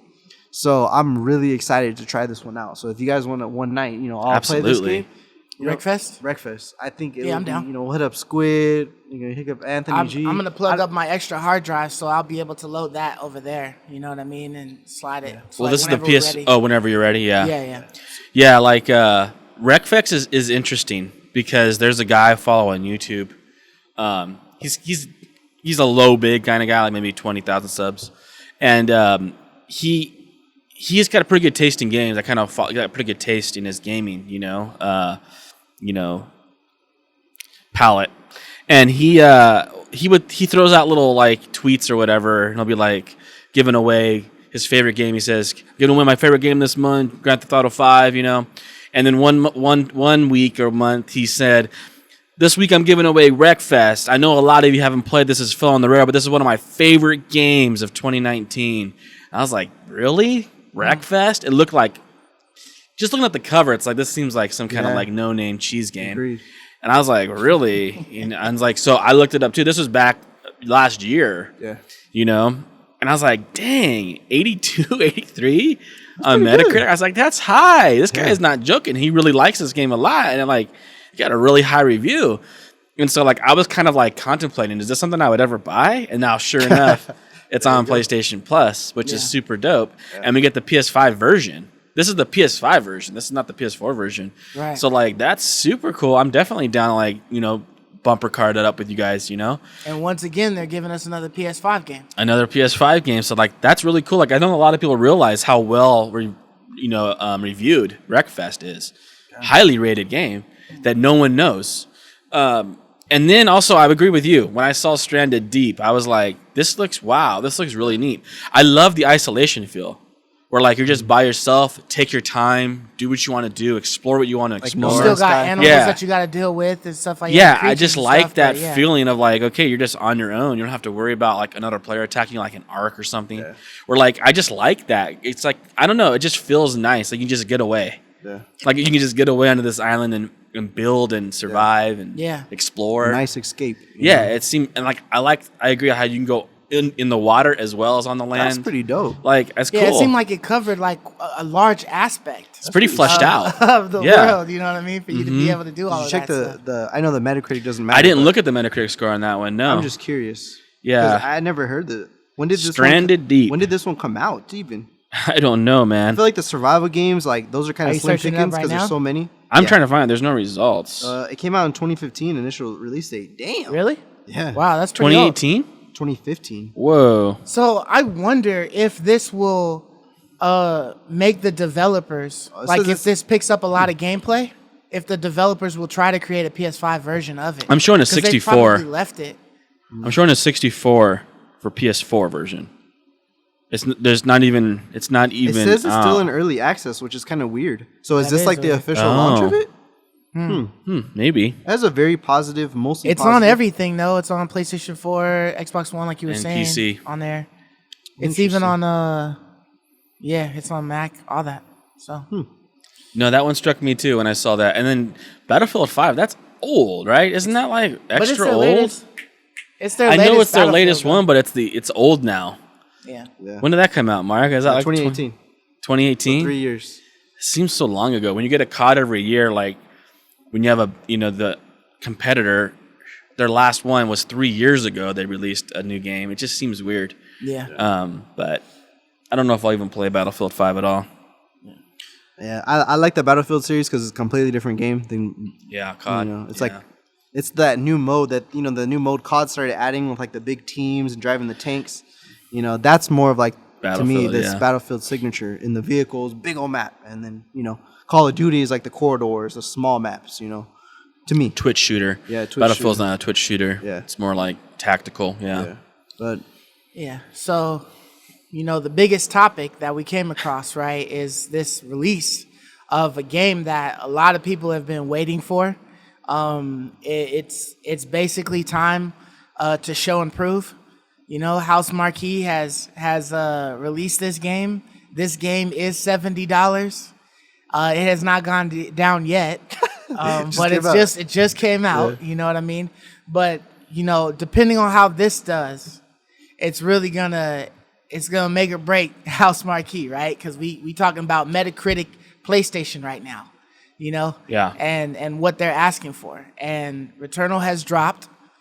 And the Metacritic score is what? What are they giving 86. this thing? 86. And 86. So it's not hitting the 90s just yet. Well, that's good. It may go up, but an 86 is pretty damn good. I mean, That's I don't amazing. know. I don't know the Metacritic score that PlayStation is looking for a sequel to happen, but I'm sure they're probably happy about this score right now. Yeah, this is, I think, I'm looking right now, but I think this might be the highest rated game this year. Is there a game that's been rated higher than this that came out this A year? PlayStation game or just games, period? Just a new game that came out this year. Huh. That's new. Okay, It Takes Two actually has an 89. Okay. So and I It heard- Takes Two is I the really highest wanna one play this year, It Takes Two. that's crazy high. Yeah. But this is like up there. Wow. I mean, it's incredible. Hitman 3 has an 87. Oh, Disco Asylum. Yeah, That but Disco gotta- Elysium's old. That's a re-release. Oh, that's really. That's okay. the final cut. That's a re-release, yeah. Ah, So I don't really gotcha. count that. Yeah. No, my bad. I don't count Fez either. Yeah, that's Because old Fez game. is old as well. But it just gets re-released on the Switch. Talking about new games, gotcha. Yeah, so like games that just came out this year. Right. It Takes Two. Oh, Monster Hunter Rise. Monster Hunter Rise. I got an 88. That's high, Dude, yeah. people be all on And Monster Hunter Hitman Rise, 3, for sure. Yakuza 6, Yeah. and then Crash, but Returnal. I knew this. We all said that we thought it was going to be a highly rated game. I think we all said that. We were hoping it too. Yeah, we were $70. hoping it, and we all knew it. I cannot accept the $7 price tag, man. No. I way, dude. refuse. I wish more people would. This game is selling out everywhere. It's sold out on GameStop. I think it's sold out on Amazon. It's sold out in the UK, and they're paying pounds. I heard it's like $120 something for this game over there. $125. $125, dude. $125, yeah. That's Oh insane. Gosh, dude. That's insane. I heard this game is 6 hours long. If you finish it, all the Start to biomes. finish. I mean, you're gonna It's a be storyline. you're gonna be repeating, but that's it, and that makes sense. This is a roguelike. It's a rogue game, yeah. It's like This Risk is- of You're Rain. gonna die. It's like But Risk of a little Rain. longer. I think this is basically Risk of Rain. Dude, the whole time I've been watching. Okay, so I want to say this: it's been in the top 10 today consistently on Twitch, which is always a good sign because if people are playing it, it makes the game more relevant. So day one, it's expected to be on the top 10. So next week, I'll tell you where it's at. But people are literally in their subject saying, "I love this game." So I don't know if they got paid to say that, but I'm surprised that people are loving this game. Well, You I know? mean, everybody loved Resogun, right? Like Resogun got like high freaking ratings. Yeah. Dude, But Resogun got really high. People are like legit overwhelming. So maybe this is the first roguelike that some of these PS5 played? people, and they're getting like I love one more match, because you know that's addicting. That's a great feeling. Yeah. You know. So maybe they got the bite for roguelikes. So maybe that's I feel like this is like it's different than the other roguelikes because it looks so It looks like just like Risk of Rain, though. I swear. Absolutely, no, it does. When the characters like dash to the side, that was like the Huntress that I used to be, Dude. The whole time, Even like gameplay. the bosses, It's the bullet same hell, thing. right? Like you're dodging all the things coming at you, all the different creatures. Yep. When you die, you completely restart. You don't carry anything over. Yep. Like in a lot of roguelites, like Rogue Legacy, for instance, when you die, you carry your money over. And you build your more tree. things to your castle. Yeah. And you just get stronger and stronger. This isn't like that. You start completely over. So it's completely dependent on the items you get in the world. That's how Risk of Rain is. Yeah. Risk of Rain is identical to that. Risk of Rain is third person. Over the top, you shoot and you have your abilities. Yep. You collect your items and you get stronger and you hope this is the run, right? It's identical. And it's like the only difference really between the two is Returnal's 3D. Risk of Rain's 3D, but I guess what's the difference? Like it's more realistic graphics I would say versus what's the pixels. difference? This game obviously has millions of more pixels. Okay, pixels. Yeah, Pixels millions count. of more It just looks pixels. better. Yeah, it what- just looks better. Because one's more cartoony. It's still 3D. Yeah. One's like cartoon style, and this is like a realism style. So Right. just the pixel count. But the whole time I was watching it reminded me of how I like Risk of Rain. Keep in mind, I bought Risk of Rain 1 and 2, the physical copy, for $10 on eBay. So I'm comparing it to a game. I got 2 games for $10 that I love. That's a great game. Mm-hmm. So $70 is hard for me to swallow. I would say it released at a good time because so many people just got their shiny new PS5. There's not a lot of brand new games. So you're saying Like you were saying.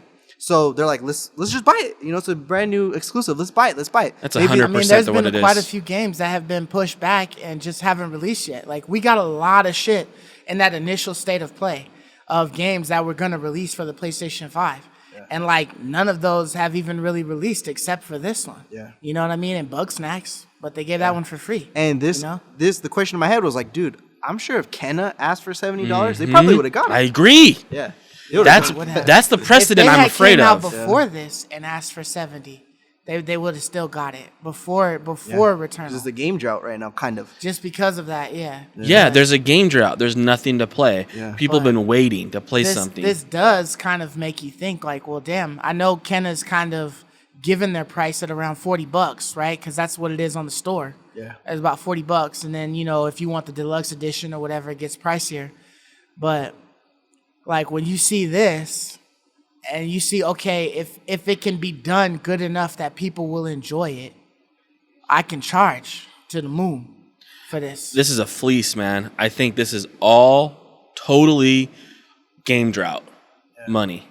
I think people are so thirsty for a new PS5 game. There haven't been any. This one came out. People don't care. I'm dropping it. I want to play a new game on my PlayStation 5, and they're getting it. And yes, this does have some PS5 unique features with the gamepad and the haptic feedback. And it's 4K, right? 60 frames per second, ray tracing. It's pretty looking. So you feel like you're playing a next-gen game. The thing is, it's not. It's a roguelike. There's never been a roguelike, I think, in the history of games. You correct me if I'm wrong. You would probably know even too. A roguelike that's been full-priced, AAA priced. I've never heard of such a thing in my life. I want to say Hades was the most expensive one I've ever saw. $25 for Hades. Was it? And I got it for 20 or was it 29 on? I thought Yeah, it was you're right. 30, 25. man. It was 25 without a sale. Yeah, you're right. And it was 20 And for on me, sale. for the roguelike, that was borderline like, man, it's kind of expensive, but everyone said it was good. So I was ready to, use a coupon on the Epic store that I And had get for it. $10 off. I was like, 15. Ooh, that's about roguelike, how much they are. And that was a masterpiece from what I've heard. For $70 for a roguelike, it's like, dude. Dude, Hades was... Look at Hades. Let me tell you the Metacritic score on Hades. You said Hades in the 90s. It is. It's They in the got, like, 90s. Game of the Year, too. Remember? Last year, and for No, some No, category. it was on the run. It was in the run for Game of the Year, but it did not make it. Oh, but one of Last the Us categories. got it. Didn't one of the categories. It win the won I in think so. Indie. Yeah. Indie Game of the Indie Year. Game of the Year. That's what it was. But that game is higher rated. My phone's not loading, but that's higher rated than Returnal. And Returnal has these different looking graphics, but as far as I'm concerned, like Hades is all hand drawn. It's just as gorgeous, but in a different way. Yeah. The story is also... And the story is compelling, incredible, right? but I don't think Risk of Rain's gorgeous. Like if you look at Risk of Rain, it doesn't look gorgeous. Hades looks gorgeous, even though it's not completely It's a realistic. different type of gorgeous. It's a different, but it's still gorgeous, right? It's a different type of gorgeous, but it's gorgeous. So who are we to say this gorgeous is a better gorgeous than this gorgeous? And who are we to say that a top-down roguelike is worse than a third-person shooter roguelike? And another thing is, Hades is completely voice-acted, has multiple characters, multiple NPCs to interact with, an actual like storyline progression that's fully acted out. I mean, completely and fully acted out. It's very similar. There's like 10 weapons, I think 6 biomes. Why shouldn't Hades be 70? Like, why are people willing to pay 70 for Returnal, but they would never pay 70 for Hades? I don't understand. Yeah. So, I mean, it's doing good now, right? Because, like we've said, it's on a drought. Like, we haven't had any real, like, big exclusive titles or whatever for the PS5 in a while. So people are waiting on one. This is like one of the first ones, so they're jumping on it.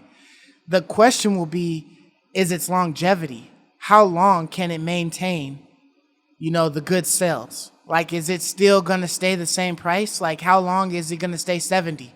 If it's a great game, right, then 70, it should maintain for almost about 5 or 6 months, a $70 price. If it's a good game as it's being reviewed. It's sold out. It's going to stick around at 70, I think, for a while. Right, because they don't lower stuff that gets sold out like Right. that. They keep that so that they can keep their price going. Now, if it sits, then that's different. And then there'll be a bottom price where there's like, okay, probably hits like the $30 or something like that, like GTA 5 now, and it's like 6-year run hit, But that's going to be the key, is how long does it take for the game to reduce from 70 to whatever, to 60 to 50, whatever. When does it start going on sale? I don't think we're going to see it on sale in a That's while. going to be the difference. Because if that's able to maintain it for that long, then that's going to put a lot of hope into these other developers that they can do an indie and they can bet all of it. Mark, on you the would price. classify this as an indie, right? I know you said indie. I would. Yeah, absolutely. To me, this is the House definition of an Marquee indie. is still an indie, right? In my opinion, they're a small studio. It's not like they grew all of a sudden. I mean, how much? They're is not it? Rockstar. so- What's indie game. House Marquee's like revenue? Like, I What's don't know. House Marquee's employee numbers? 10 probably. Or, How many? I Yeah, don't know. 10 people working Yeah, there, and that's a small. AAA title. You said 10 people working I don't there? know. I don't know. Can you find it? I'm don't trying know. to look. And Hades see. got a 93, dude. Yeah, and I looked up on the price. Actually, the developers of Hades, if you bought it on launch, it was only $19.99. Oh So my even gosh! cheaper. If you bought it on Yeah, launch, it so was they had a $5 $19. discount if you pre-ordered it or you bought it within like a month of launch. It was only $19. Nice. And then they raised the price up later, which is for good reason. That was a solid game, but it was even cheaper on launch, $19.99. I don't know why anyone. I don't know what anyone could point to, really, as to why Returnal's worth 70, but Hades is worth 20. Yeah. I still don't understand that. Where I think Hades is properly priced because it's a roguelike. I don't think roguelites are worthy of the AAA title. When I think of AAA, I think of open worlds, NPCs, a fleshed out leveling system, Yeah, skill system.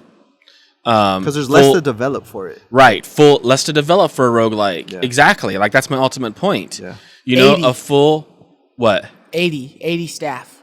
As of 2020, 80 80. people. 80 people in their staff. Yeah, that's not a AAA studio. Yeah, The number isn't, yeah. Yeah, 80 is That's not a definitely lot. yeah, dude. Under 100 people working there. That's an indie developer. I mean, I don't know what would That's quantify. a big indie developer. But Yeah, yeah, that's a big indie developer. But that's not Bethesda. What do we consider AAA? EA, UB, Bethesda, From Software, things like that. From Software, Microsoft Studios, Santa Monica Studio. Santa Monica. These places are like things backed heavy. Yeah. huge budgets, right? Like hundreds of employees that they're paying, that they got to pay off a sold game. I'm telling you, man, they're popping the cork right now over there. They are busting right now. They in the locker room. They are spraying the champagne. busting, dude. I would not be surprised if Sony makes them one of their flagship, bumps up their staff and lets them pump even Now bigger they're games AAA. out. They're like, all right. Yeah, you now guys are they're AAA, dude. I would not be surprised, dude, because they are busting. So, like- their game is sold out at $70, and they gave you a 6-hour indie. So Well, technically, it can never be sold out because there's a digital copy of it. Well, that's true, but you know what I'm Yeah. saying? But yeah, Like, it's physicals selling is- like yeah.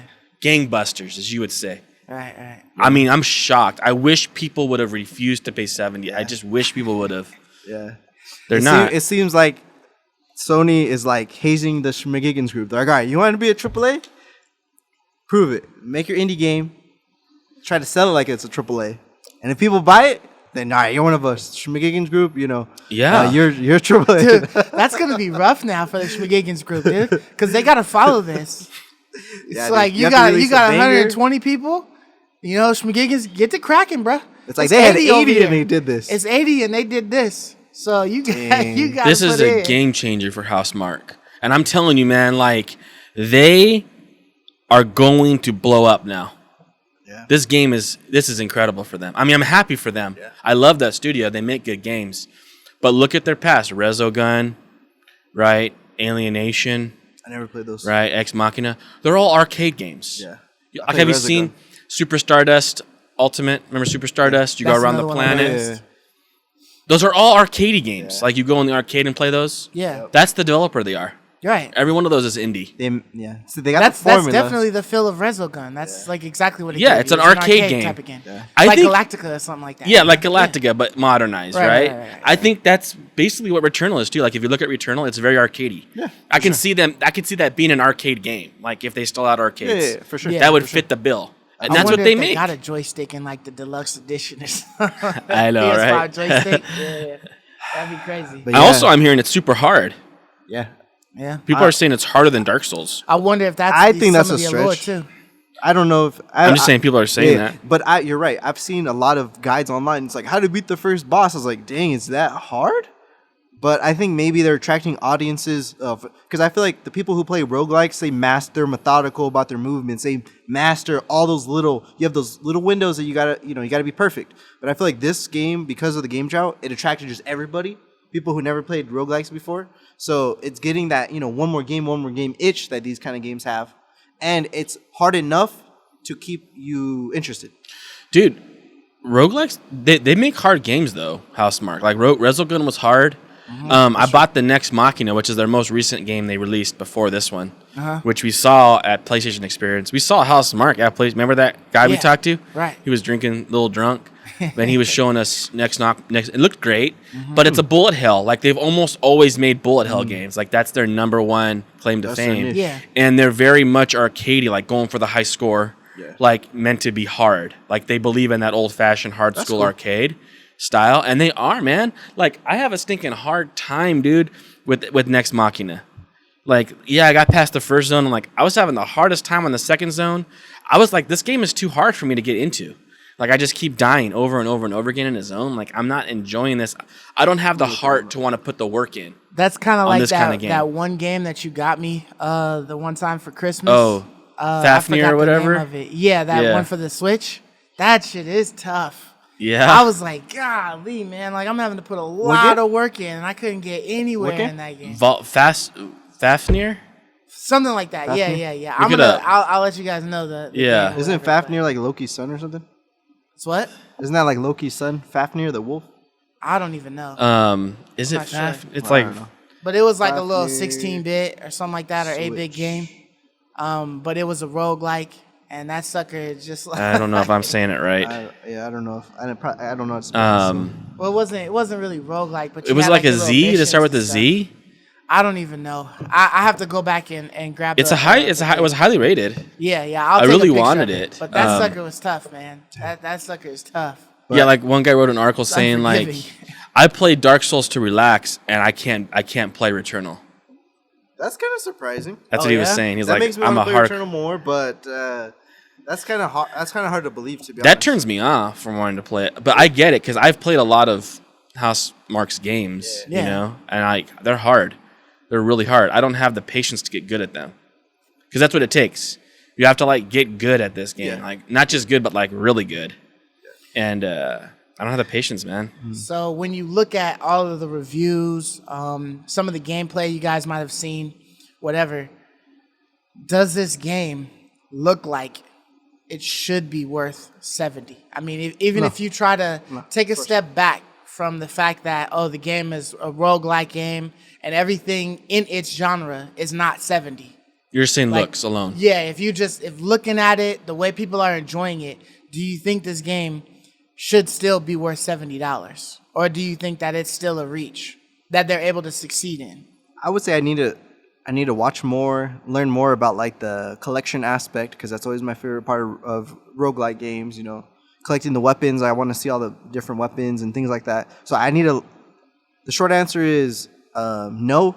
I don't think it's worth 70, but I want to watch it and learn more about it. Mm-hmm. I'm not dissing it completely. Like I would probably spend in the 40 range for it, maybe 50, but I want to watch more because it is intriguing to me. Yeah. Especially during the game drought. But I have so many backlog games that I'm happy that it's not an obvious 70 must buy, gotta buy it right now. But yeah, so that's my perspective. I think this is 40. Yeah. Like just what Kenna was. Like that's like right in the wheelhouse for like top end indie. Right? Like I think I could see this being 40. More than Risk of Rain, only because they're the same game, but one of them looks a lot better than the other. So it's worth more for that. But $70, I think like had you just shown me, like you're saying, visually only, I didn't know anything else about it. I didn't know if there's a campaign attached to it or, a leveling system. Nothing. I just see the girl running around shooting. I might think this is a next-gen game and is going to launch, probably what you're implying. You're like, if that's all I saw, and I'm supposed to just assume, is this a next-gen AAA game? I might think that maybe, but what gave it away for me originally when they were first showing this game off was the bullet hell aspect. When I saw, the the patented 85 bullets in a square coming at you. And you know, just gotta move, dodge and you that gotta shit, dodge it go all. around on the it. Right. opening. That all, and I remember mentioning that. If you go back to the old podcast, I remember. I was like, this looks like a bullet hell game So to you me. predicted. It's a simple Yeah. aspect. And It may be hard, but it's still right, a simple it's a aspect simple of the aspect. game. Yes, So exactly. it's not much thought. It's just a cool little algorithm that puts, a specific spray out in a specific position. And I don't know how good the AI is or whatever, but I'm assuming that it's going to have a pattern. And you Exactly. you just have to get past the pattern. I mean, everything is, but I feel like there's not much intricate thought into a spray of bullets. You know what I mean? When you're dealing with those bosses and Outriders, it's literally just like they're just throwing a whole bunch of circles on the ground and you just gotta dodge some shits. But other than that, like the boss is nothing. You know what I mean? So Right. Yeah. When I first saw that bullet hell situation, my first mind jumps to indie because it's a simple algorithm type system, and it's a procedurally generated world. So that's another giveaway. Mm-hmm. That's what indie studios do, procedurally generated, because they don't have the manpower to You're able to meticulously reuse the build same a world. aspects. Right. Right. You just reuse the same aspects, and the system just spits out a new variation of it. Right. So that's typically seen in indie games. Almost all indie games are like that. A lot of the roguelikes are like that. Mm-hmm. You know, you play Enter the Gungeon, the map layout's different this time. You play whatever, Risk of Rain, the map layout's different because it's just a spit out algorithm, and that's really useful to an indie developer because, like I said, you don't have to meticulously build the world like your T-shirt, San Andreas, or Grand Theft Auto 5, which that takes an entire huge staff to do. Yeah, especially when you're trying to make it look like identical Realistic. to something or NPCs whatever. and side missions and People. all this stuff. Scripts for every character and NPC, and you have to have voice acting for all of it. Yeah. That's what my mind jumps to as a AAA title, and this is not anywhere near that, which is why I never would have thought they would charge this much for it. Yeah, I wish I could get my hands on a copy of it just to check it out and see. You know what I mean? Like if it's really as good as they say it is, and if I feel like it would be worth it. Because, sometimes like we can get a game in our hands and then play it, and it's like, I bought this for $30, but I would have paid $50 for it. You know what I mean? Like, or some people will see a game and be like, oh, I'll definitely play $70 for that. And it's like, damn, I would have actually paid like $20 for this. Like, this game was not worth it. But isn't there more to a game's value than just how fun it is? Or the amount of hours you dump into it? Well, you don't necessarily... My mind jumps to like production cost. cost. You to dump hours into it. So it's like the replayability. It's like something that, for me, it's like, does it draw me in to play it again? Like, if I played it once and then that time that I played it, that was just it, you know what I mean? Then it was an okay game. You know what I mean? I enjoyed it for the time that I did it. But for me, it would be like, if let's it's say... like I got to play it over and over again, like I'm looking forward to coming back into it, and I've revisited it, you know what I mean? Then that's a game that's worthwhile to me. For me, it would be like you go on vacation and you stay at like in a hotel. What amenities? Bring that shit. What amenities does this place have? It has a 24-hour gym. It has pools. Maybe this place has nothing. The room is really clean. But it's only offering so many amenities. It could only be so much. You know what I mean? They can't charge the same as a place with like a pool, tennis, basketball courts, all these chefs that come to your room. Yeah, I like that comparison. Like, I think I can go to a hotel that I would rate 5 stars, but not believe it's worth the same money as the Hilton or whatever. Yeah. The Waldorf. Like, this shit is overpriced. The Waldorf Inn, right? The workout room ain't even that great, Right, like 4 machines I feel like I can rate something 5 stars and it still not be worth 5-star money. Yeah. Oh, yeah. That's what I'm trying to say. Yeah. Like, you got a lot of fun and a lot of hours out of Moonlighter, and I know you would have never played that game had it not been for free, but just because that game gave you a ton of fun and a ton of hours of playtime doesn't mean, therefore, it's worth $70. Right. That's my point. Yeah. I think just because the game is fun and the game is great and like you would play Returnal and you're like, gosh, I actually really enjoy this game, that doesn't all of a sudden make Returnal worth $70. That's not the only thing that determines the price of a game. Yeah. Is my point. I could see Moonlighter being $20. Yes. You know what I mean? That's my first thought. Yeah. Okay, yeah, that's reasonable. And if It's I a had a chance roguelike. to play it, I'm like, I'll pay $20 for that. What's next? That's Battle cool. Royales? Are they $70 games now? Yeah, just because we enjoy a game and we get a lot of hours of enjoyment out of it, doesn't mean it's worth $70. What matters is what does it cost to produce this game? Yeah. They have found that like the Battle Royale and stuff like that, those type of games, when they have an entry fee, they don't do well at all. Yeah. They don't last That's long interesting. at all. Yeah.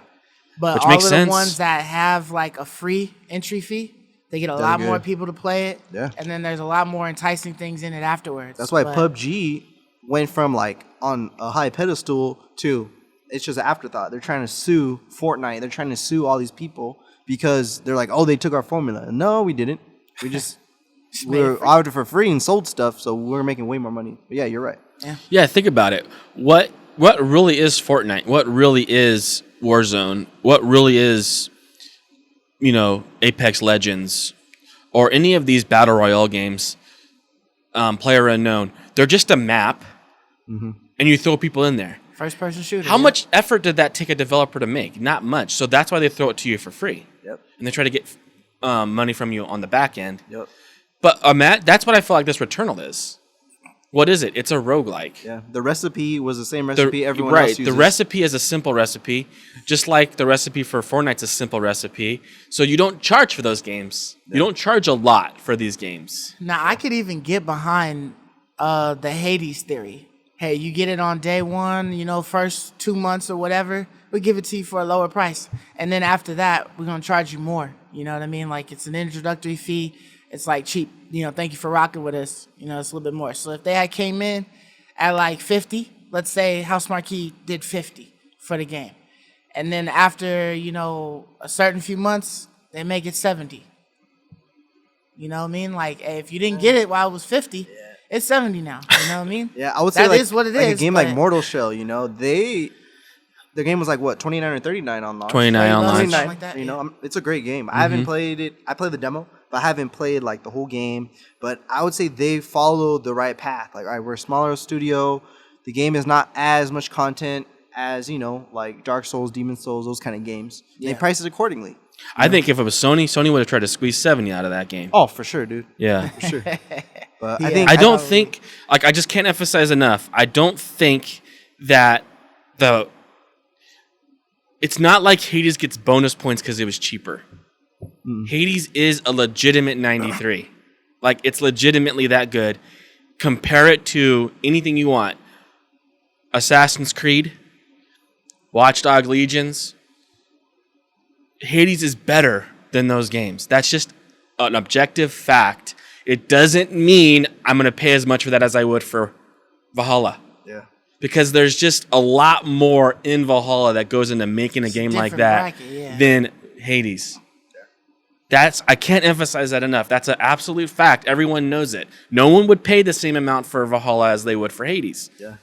That's why I said I want to look into this game more. I want to play. I want to try it just so I can say because right now I'm like 99%. It's not worth it, but because this is a weird situation, I want to make sure I want to play it and be like, all right, yes, this is a roguelike just like anything other. This should be $20-$30.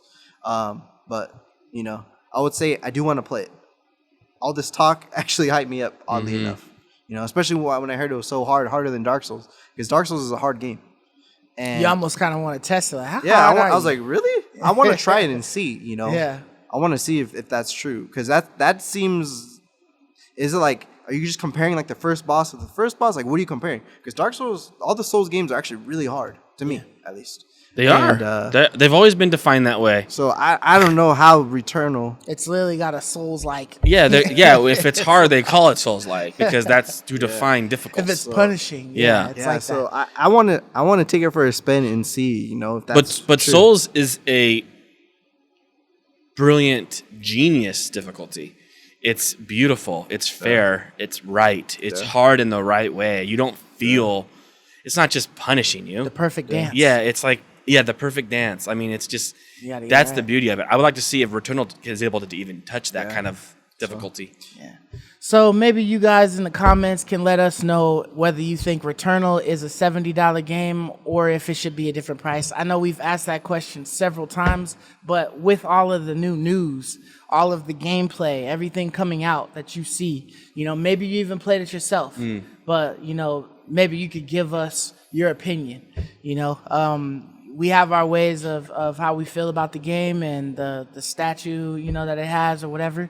But maybe you guys feel a little different. So let us know. Also, don't forget that you guys can comment in the video below. Make sure you subscribe to be in the giveaway. That's still going strong. We'll keep reminding you guys about that every time, just because we want as many of you guys to enter and give you guys plenty of time to do so. So do that. If you haven't yet, like the video. If you don't even want to enter the giveaway, go ahead and subscribe anyways. Please. Why yes. not? And thank you to the listeners. Thank you to the viewers. All the comments and stuff. We appreciate you guys. We all try to go through each of the comments and stuff like that. So please keep commenting. Talk to us about it. Give us your opinion on stuff. And until next week, we'll catch you guys later. Deuces. Peace. See ya. I love you, me.